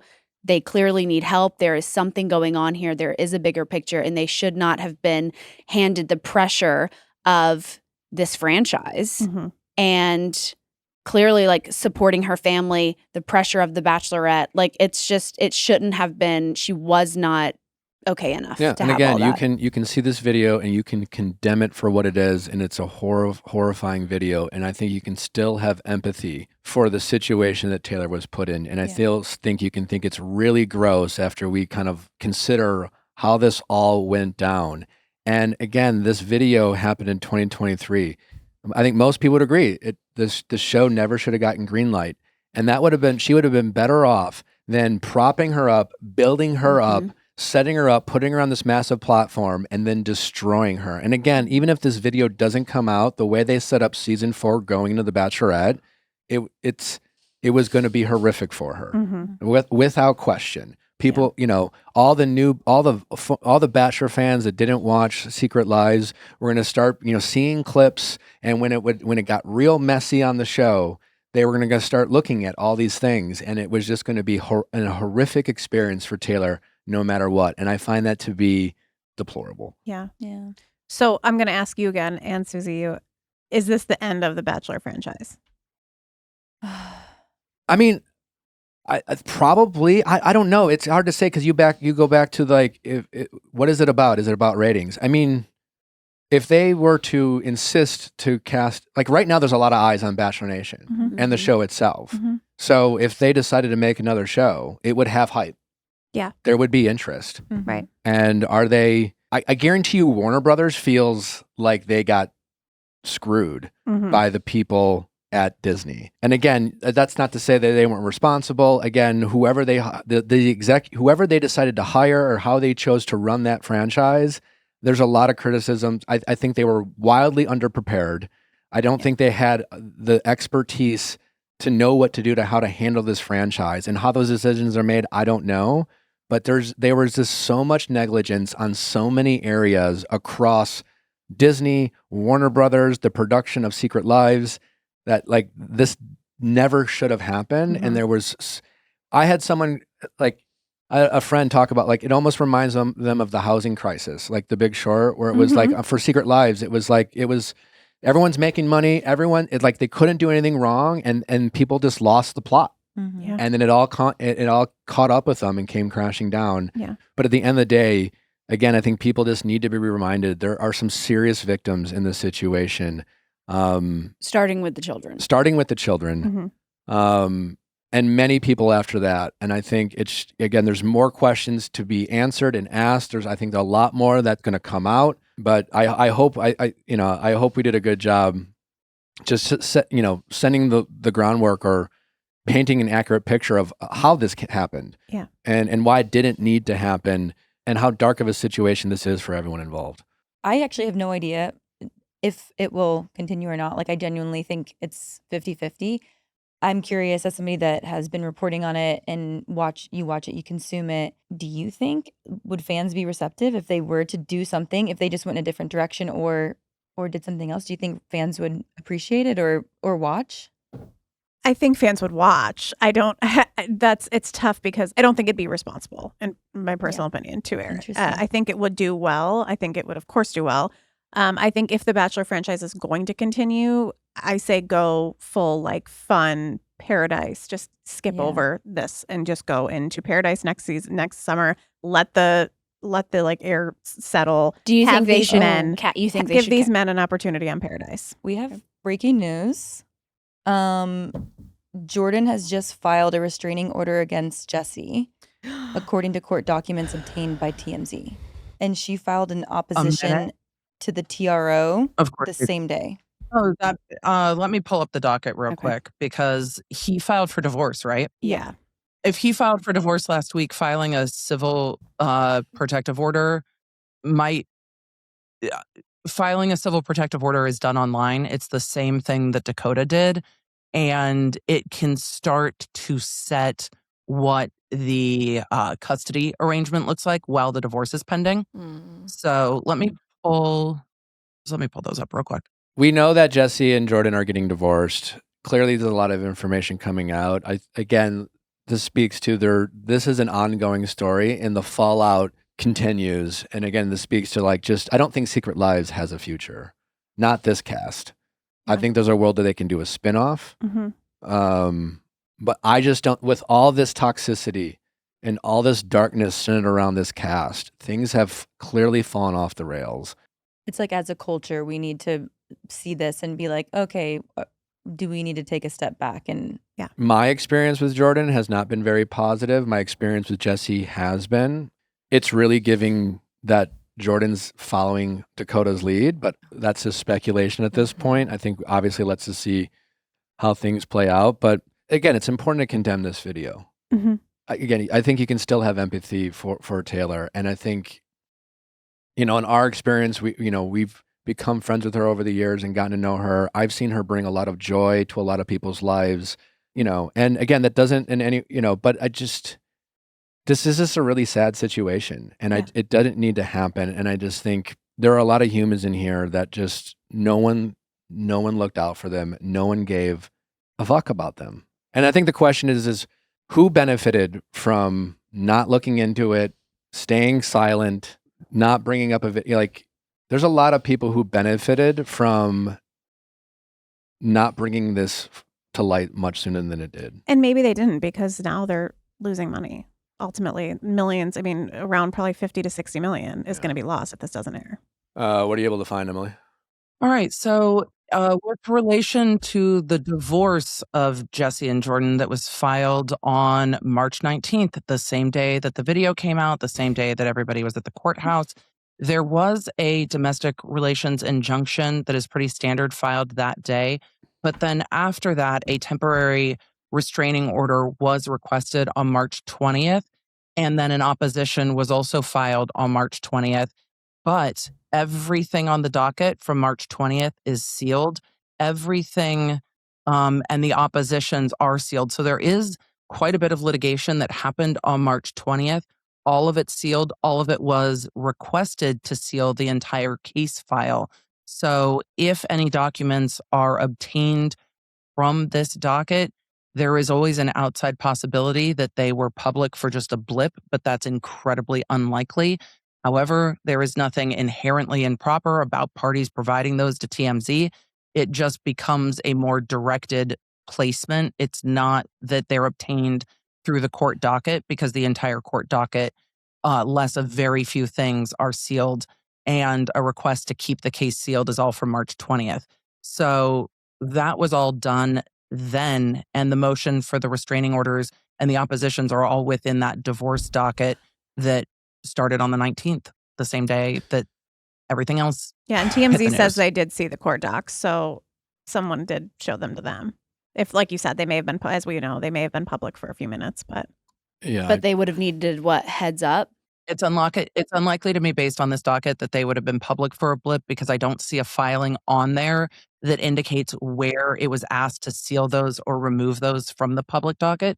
Of course, it is always possible that there is a blip before they are sealed, but that's unlikely when the party filing it is the same party who the documents are seen from, because generally if the party filing it chooses to file it unsealed, the other party comes in and says, no, please seal these. And then it happens later and you see that filing.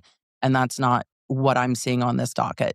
Is it an outside possibility? Of course. Is it likely? No.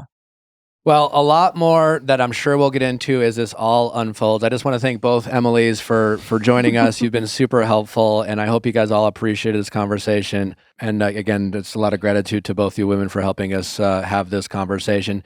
We're not done yet here with this episode. We do have Vanessa and Leah from Age of Attraction up next to talk about their experiences going into the finale, which is this Wednesday on Netflix. We also have a big announcement here at the Viall Files coming out on Wednesday as well. We are excited to bring to you. But up next, we have Leah and Vanessa, and then we'll see you back on Thursday. 91% of dog parents say their pup is an important member of the family, and 40% would even save their dog over a human stranger. Safe to say, people are obsessed, and if anyone gets being dog obsessed, it's Ollie. They're relentless about delivering the best food and experience for you and your dog, and they give you a way to check in on their health over and over and over again. Their food quality is Ollie's fresh recipes are developed by real chefs and backed by vet nutritionists. They're obsessed with making the best meals with the highest quality ingredients. With Ollie, you don't just get food through their app, you can actually check in on your dog's health with real vets. Just by uploading a picture, their team can check in on your dog's weight, digestion, teeth, and coat, because they're obsessed with making sure your pup is as healthy as can be. Jeff and Steve love the beef with sweet potatoes. It's packed with protein, vitamins, and minerals, so get ready for both you and your pup to be obsessed. Head to ollie.com/VIALL and tell them all about your dog and use code VIALL to get 60% off your welcome kit when you subscribe today. Plus, they offer an obsession guarantee. If you're not completely obsessed, you'll get your money back. That's OLLIE.com/VIALL and enter code VIALL to get 60% off your first box. Ollie, feed the obsession. Whether you're in the middle of your pregnancy journey like I am or adjusting to life with a newborn, which I have done, things are constantly shifting, including what feels comfortable. You might be getting used to your changing body, nursing or pumping around the clock, or just trying to find your new normal as a mom. Kindred Bravely is what I always wanted to wear through every one of those moments. Kindred Bravely makes intimates and apparel for maternity, postpartum, and breastfeeding, as well as baby essentials, all designed to make early motherhood feel a little less overwhelming and a lot more supported. You might know Kindred Bravely for their best-selling hands-free pumping and nursing bra, but they do way more than that. They also make the softest maternity and postpartum clothes, including plus sizes that you'll want to keep wearing long after breastfeeding, and their Stork Baby collection has really cute practical clothes and accessories for little ones. I've been wearing a lot of their pajamas and postpartum clothes right now because they're so comfortable, and I am honestly very excited to wear them postpartum because I know they're just going to work so well with breastfeeding. Everything is just designed to make life easier, and that is what you need most postpartum. Right now, Kindred Bravely is offering our listeners 20% off your first order when you go to kindredbravely.com/VIALL. That's kindredbravely.com/VIALL for 20% off your first order. Make sure you use our link so they know we sent you. Exclusions apply. Let me guess, you've got a folder of saved Instagram workouts you never actually do, or you've been doing the same routine for 2 years. I was definitely right there with you. As someone who gets busier and busier, you know how I feel about going to the gym and how much of a waste that is. And then I discovered Ladder. It's another great workout app that gives you a variety of different workouts. You know, you don't really need much, if any, equipment, depending on how much strength training you want to do. For example, I've done a lot of great workouts without any equipment. And as someone as busy as I am, and I'm constantly on the go, I've used the Ladder app in my hotel room. I've used it on the road where I have no equipment. There are also a lot of great classes with equipment that you can have, but it's great for all you busy people out there that want a variety in your life. You want to track your progress with your workouts and get a lot of great different experts and trainers. Classes like Pilates, bodybuilding, at-home dumbbell only, hybrid strength, glute-focused programs, kettlebells, and pre- and post-natal workouts. Whether you train at home or the gym. Now, I don't go to the gym very often, but if you are also someone who does go to the gym, but you always feel lost, it's like a travel personal trainer. You can take it to the gym, bring your phone, you bring your tablet, and get a lot of great workouts. So it's kind of like a trainer in your back pocket. It costs less than $1 a day. That's elite level personal training for a fraction of what you pay in person. Ladder now includes nutrition tracking at no extra cost. It's AI-powered food logging and macro insights integrate with your training plan. Remove the guesswork with Ladder and get a real coach in your ear telling you exactly what to do for every workout. No thinking, everything planned for you. If you have an iPhone, head to ladder.fit/VIALL and take a quiz to find your perfect Ladder plan. Use our link and get a free 7-day trial with no credit card and $10 off your first month if you join. Leah, Vanessa, welcome. Thank you. Thanks for having us. How are you ladies doing? Excited to see you guys. Excited to see you both. Well, I've asked everyone this question. What drew you to this show and why did you say yes to Age of Attraction? Well, first of all, I live in a really small town, so I don't get to meet a lot of people. And so I really wanted to take the opportunity just to get out and meet other people. And then when I heard that they didn't get to know how old I was like, fantastic, because I was the one lying on the apps and saying I was younger because I did. I always lied on there. I'd just scroll down to born in 1985. Like I was like, no, I'm 16. yeah, Perfect. yeah. I was scrolling down. little I girl. was like, whatever. Yeah, I was not going to put my age on there because when you did, I mean, it's just the people that I was meeting in the group or the people that were wanting to swipe on me were not the people I wanted to swipe with, you know? Absolutely. So I wanted to not be judged for my age, really, honestly. And so for me, I had to give that back and not judge other people for their Where age. were you drawn to younger men? Yeah. So I didn't go to college until I was the teen mom. So I went to college a little bit later when my daughter started going to school. So that was 7 years later. So I started dating people that were 7 years younger than me, you know? And so for me, then I just kind of fit in more with like the younger people. Oh, okay. Interesting. Yeah. But I mean, never did I think I was going to be this young, but We're here now. I mean, I was like, You didn't realize you'd 10 develop years. a taste. No, yeah. So my sister used to always joke because she said that I like the 22-year-olds and she would call them deuce deuce, and so I was like, they're saying deuce deuce, and I'm just You're keep still going up and up. What about you, Leah? For me, my sister-in-law sent me the application. She was like, you should do it. You should just try it. And I was like, you know what? What do I have to lose? Because I'm still single. You know, I still haven't met the right person. So, and I figured if it works out, maybe this is like my person, you know? Because like God got me this opportunity for a reason. And it's kind of dope. I'm Yeah. like, out of all these people, you know, I applied. I was like, I think everyone else got founded. Everyone got reached out to. I didn't. I was writing. I think it took me hours. You know what I mean? It's just trying to be myself. I'm telling you, I was like, I had to save it, screenshot it because it would time out. Yes, it's a process. And so I was like, well, if a man's doing this, you know, this has got to be good. And so for me, I was like, the more the merrier. Okay. Let's see what's up. And, you know, it was hearing from Vanessa, she was like, yes, they don't get to know my age. Obviously, with this show, as you ladies both know, we obviously were interested in exploring relationships with age differences, but that you had the opportunity to meet plenty of men your age. When you went into this, had you dated younger men before? Was that something that you found yourself doing, or was a relationship with Chris something that was new for you? So I've dated both older and younger. So when I was younger, I dated older. When I was now older, the young ones come to me because I don't look my age, and I just don't even tell them anymore because they don't believe me.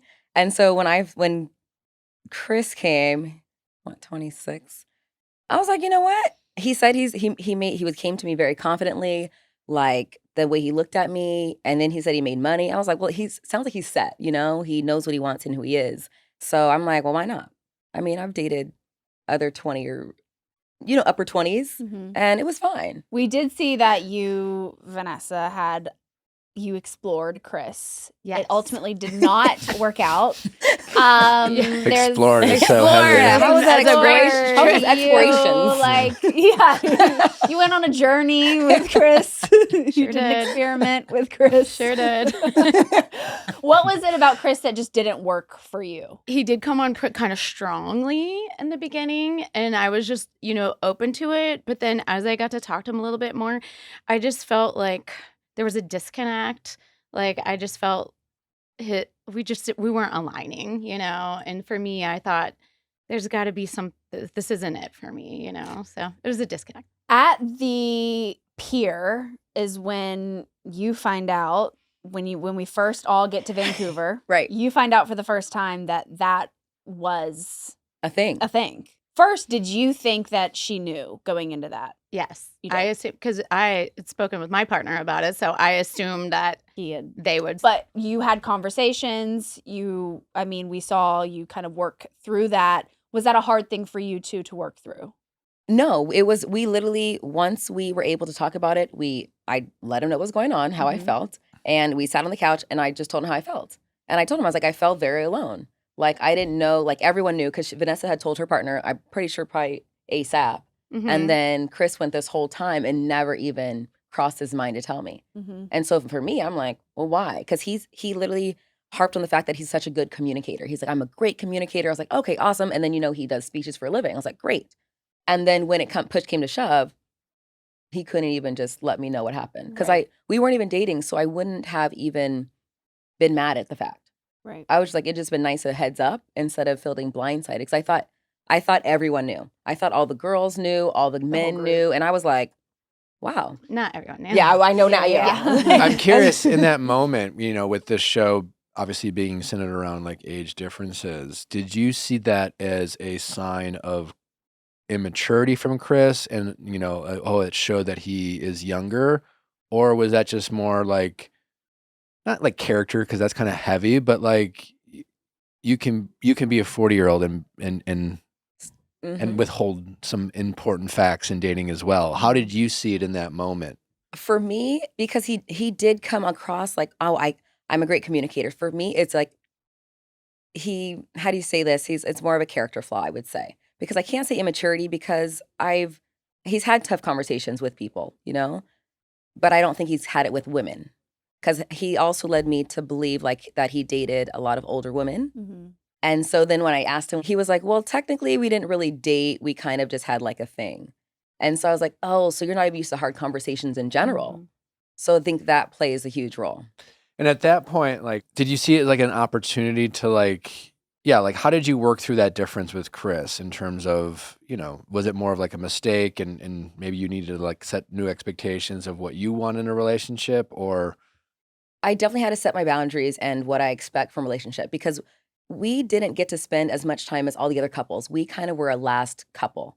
So we probably only got to spend maybe like 6 hours, You're talking like prior to so like our hike, promise we room? went, our dates, we did hiking, things like that. So this is our first time together being in it.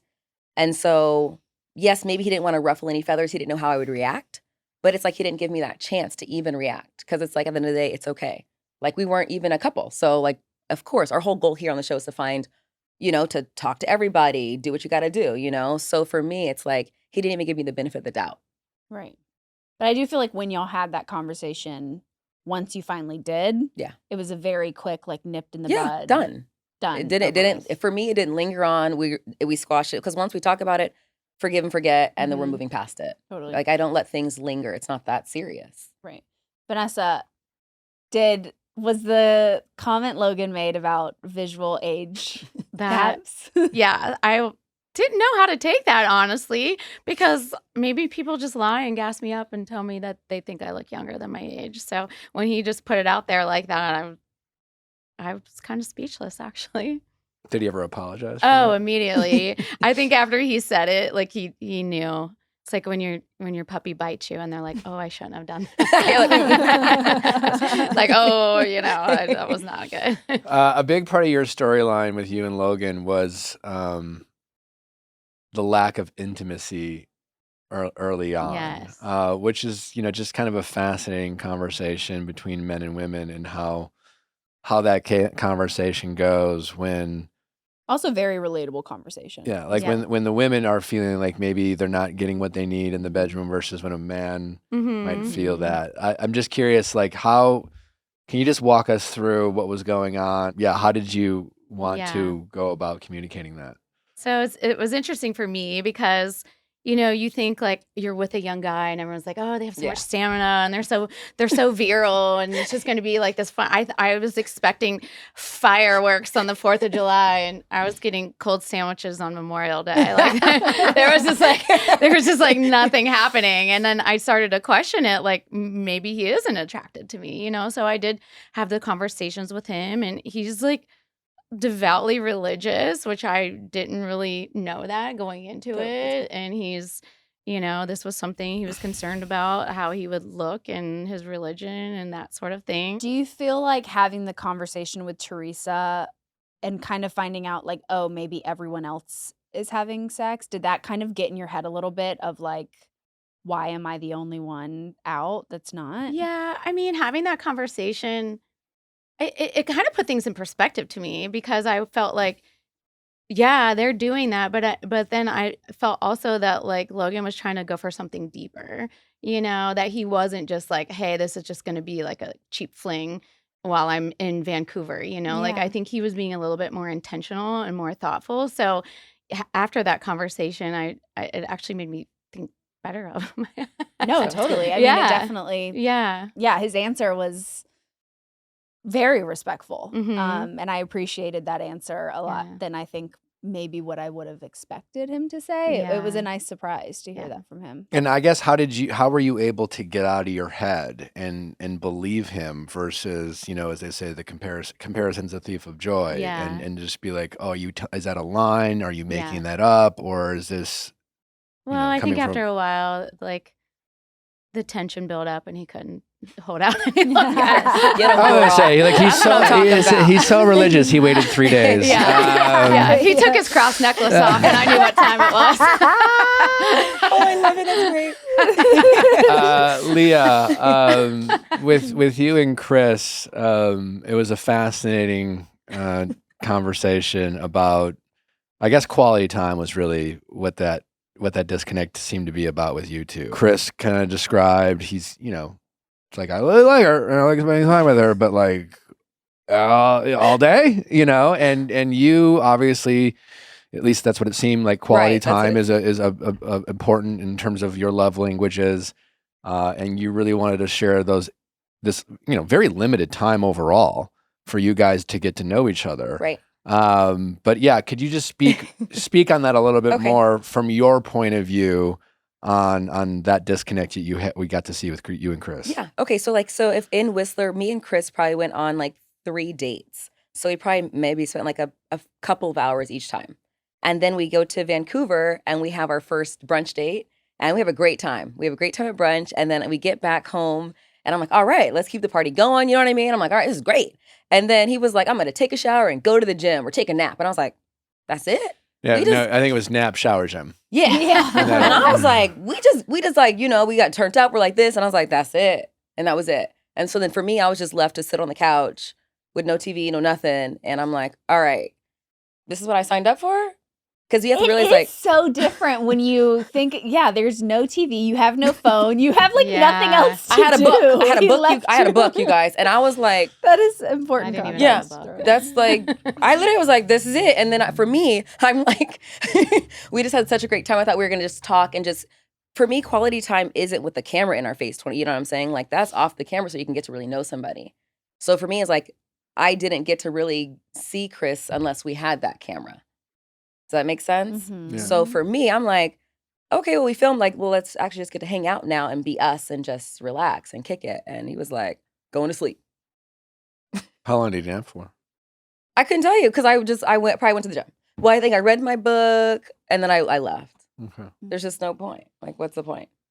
When we caught up with all of y'all at dinner, after you had met family and friends, you had some opinions on Teresa not telling her kids John's age. Right. I mean, I think everyone was thinking those opinions because I saw everyone's faces around the table. You don't feel like you were alone in that? No, absolutely not. Was I alone, Vanessa? No, you were not alone. Yeah. No, because I remember I looked around and I was like, am I the only one that really thinks? Because the whole goal of this purpose of the show is to not care. Like, we date whoever we want to date. We're excited about their ages. It doesn't matter. No one looks their age anyways. It's perfect. And then for her, I just feel like she just got, what is this, like a sense of like there's like an entitlement where she gets treated like she didn't get required all that. I had a sign holding up like age, you know? And like, it's just weird that people just had different expectations for different people. And so, but I get to realize I didn't know Teresa.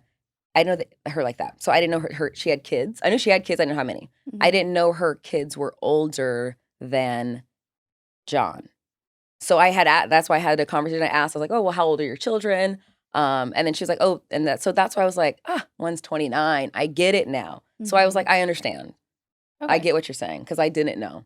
Okay. So once you got a little bit more context, you Yeah. kind of like, understood I get it. where she was coming Yeah, from. Yeah, I mean, you know. just to play devil's advocate, I totally it. get where you're coming from, and certainly in the reality TV world, it's hard not to compare and get in your head. But as I'm sure, like both you ladies acknowledge that, you know, just the world, as I think Teresa was trying to point out, like, is just very judgmental when it comes to, especially older women dating younger men. And I think just any couple in an age difference, I think we're just so used to like people leading with negativity, you know? It's like the jokes or the assumptions, like it always tends to be negative. Yeah. So I think for anyone in a relationship they're really excited about and see the potential, it at least makes sense why their initial instinct is to protect that and keep kind of those outside voices out. That was just kind of my read on it at the time But with Teresa. but I would see them out in public, like as in, and like he was happy to be out with her and she's older. Sure. You know what I'm saying? So the least she can do is like, all right, you know what? I'm gonna tell my children his real age because he's proud of me. Yeah. They're literally walking hand in hand, like in this. Oh, I totally and get it was from cute. John's, but I was like, it think was cute to me. Like I was like, it's great. Do you feel that kind of stigma that like older women with younger men is not normalized? It's weird. It's like people judge it more than they judge older men with younger women. They're gonna judge regardless. But I'm like, well, if you're happy, you're happy. It's Yeah. like Yeah. that's your job to not care about what everyone else is saying about you, sure. regardless. You know what I'm saying? Like if I found like a young guy, I'm like, as long as if I'm happy, all my people are gonna be happy for me. Mhm. You know what I'm saying? And like that, yeah. So What but about you, everyone's Vanessa? Do different, you you feel that kind of like stigma? I definitely think there's a stigma to it, and people like to make jokes. People like to be funny and like to make jokes about it. And the good thing is I don't care. That's perfect. I appreciate it. I don't care what they say. It's my life, and I'm gonna do it. And you happy, right? Yeah. That's I'm I gonna think do it. that's girl. I think obviously that's the goal, right? Yeah. And for all of us to get there, I think Yeah. just sometimes when Nell and I first started dating, I wasn't like that day one. I wasn't like, I don't give a fuck what anyone thinks. Yeah. You know, like it's hard not to get in your head. Sometimes the feedback we receive, there's some truth in it, right? There's Mhm. like, well, maybe I should consider that, or maybe I'm just like caught up in a whirlwind. So, you know, I think it's great to get to a point where you don't care what other people think. And I think realistically, we kind of all have to go at our own pace and process, you know, some of our fears and insecurities we have with us taking kind of these bigger leaps in relationships. That makes sense. Yeah. But I do appreciate the great TV. But we grown adult women. At least you Okay, didn't we know what we flip the want. table. Look, I'm not gonna lie. If she would have said something else, I might have. I was like, am I gonna be Teresa? And I was like, It's so funny. Nick was like smiling in that scene. He's Yeah, like, this is great. I really appreciated you in that moment. I remember after that, there was a little bit of awkward silence where then I came in and clarified that there were no rules and you could kind of take that and do with it what you wanted to. And you were kind of like, yeah, right. Yeah, I was bitch." side eyeing you. I was side eyeing you so hard. I was like, girl, you knew there were rules. Okay, we all know there's rules, and I was like, but she didn't have to play by the rules. but I'm gonna let it go. And we're this. You saw me woo-saw? You did. Dude, I was. You did. You was So I was like, funny. when did she flip? But okay, Yeah. I did because I was like, side is she on? Yeah. We're on no one's side. look, Yeah. but look, I was like, you know what, Leah, we're gonna drop it. It's But I That do was think great. I do think that it was a missed opportunity. You know, like none of us wanted to do that. No one I would wanted not have us told to Chris's say mom. I'd have this. been, let me think I'm 30. But it bro. was a missed opportunity. Like she could have had that moment. Well, you know, listen, on the other side, you're right. You know, I think if her children's opinions are going to matter, which I assume they would, They were gonna matter eventually. it would make sense for the, you Rip know. that Band-Aid off now. Well, I mean, you Yeah. need to know. Yeah, we're Otherwise, gonna find out regardless. you know, otherwise, if they will play a role in your decision, then Mhm. they need to probably know as soon as possible. So Mhm. it's an interesting conversation to You're have. welcome. You're welcome. Maybe not. Vanessa, we've it'll be interesting to watch your relationship with Logan unfold, but you guys fight like cats and dogs. Yes. So I was single for a while and before going into this experiment, and I would always just go on like 3 dates with someone and be done. Like my first date, okay, it was good. The second date, I was like, third date, I was like, okay, that's it. So I really kind of had to push myself to put the work in. And I think he was kind of the same way. Like he was just doing the situationship and I was just going on dates. And I think like both of us, like, I don't know, we just have this connection that makes us want to put the work in. And so we wanted to take the risk. We wanted to put the work in, and we fight with each other, but we fight for each other. Okay. I said this was love because Yeah. I had been engaged a couple times before I met Yeah. my wife. But Okay. we Maybe that was we some learned busy that you bee. had 4 engagements prior Yeah. to coming on Age of Attraction. Yes. Can you give us a little background on your relationship history and Dang, And- wow, Yes, that's great. sure. Yeah. Yeah, so I've been engaged 4 times, one for each decade. That's what I'm talking So about. yeah, so for Do you me, still have all rings? honestly, I will say that some of the rings I gave back because I feel like it's good karma. Yes. I feel like if you give Said the ring some. away, like the A new one universe will comes. give it back to you. Yes, So a that's new my and thing. bigger one comes. Yeah, And and the one- truly, that's the truth. and the Yeah. ones that you kept? Yeah. Or Wait, kept? One? well, no, I don't think I kept one. I had one that I got made into a little necklace Mm. so I could give Oh. it to my daughter because Okay. it was from her dad. Oh, so that's I beautiful. put the diamond into That's a cute. little thing. Yeah. So that was the makes only one sense. that I kept, but the rest I gave back so I could. Get a bigger one in return. Mhm. That's facts. Mm-hmm. And what did you learn about yourself along that relationship journey of yours? Through the engagement journey. Yeah, Right? just, you know. Yeah. So I learned a lot about myself. And for me, I was feeling, I like that concept of being engaged because you're actually in a commitment and it's not a situationship. You know that you're moving towards something. So when you're moving towards something, you're going to start putting the puzzle pieces together and building the foundation. And so then if it doesn't work out and then you realize like, hey, our dreams don't align, then it's time to move on. Versus like if you're just in this like relationship and you're just kind of dragging it along and you're not really together, you're not really, it's kind of sick, this whole situationship that's going on in the world. Like people aren't committing anymore. So for me, I was like, I would give 110% of myself. And then if it didn't work out, I could walk away knowing I gave everything I had to give. No regrets. Right.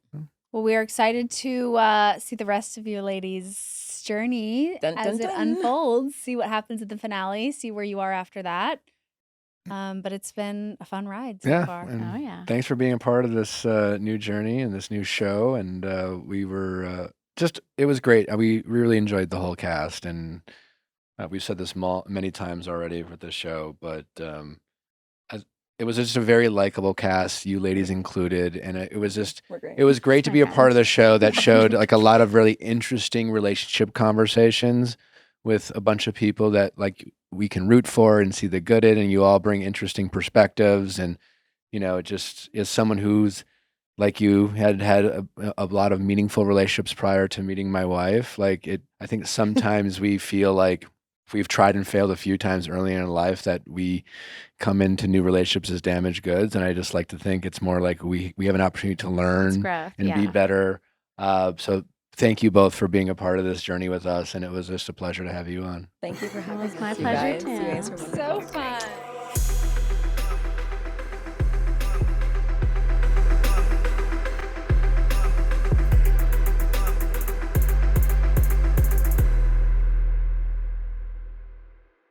Hey guys, if you loved what you listened to, make sure you hit that subscribe button below. Thanks for listening. We'll see you next time.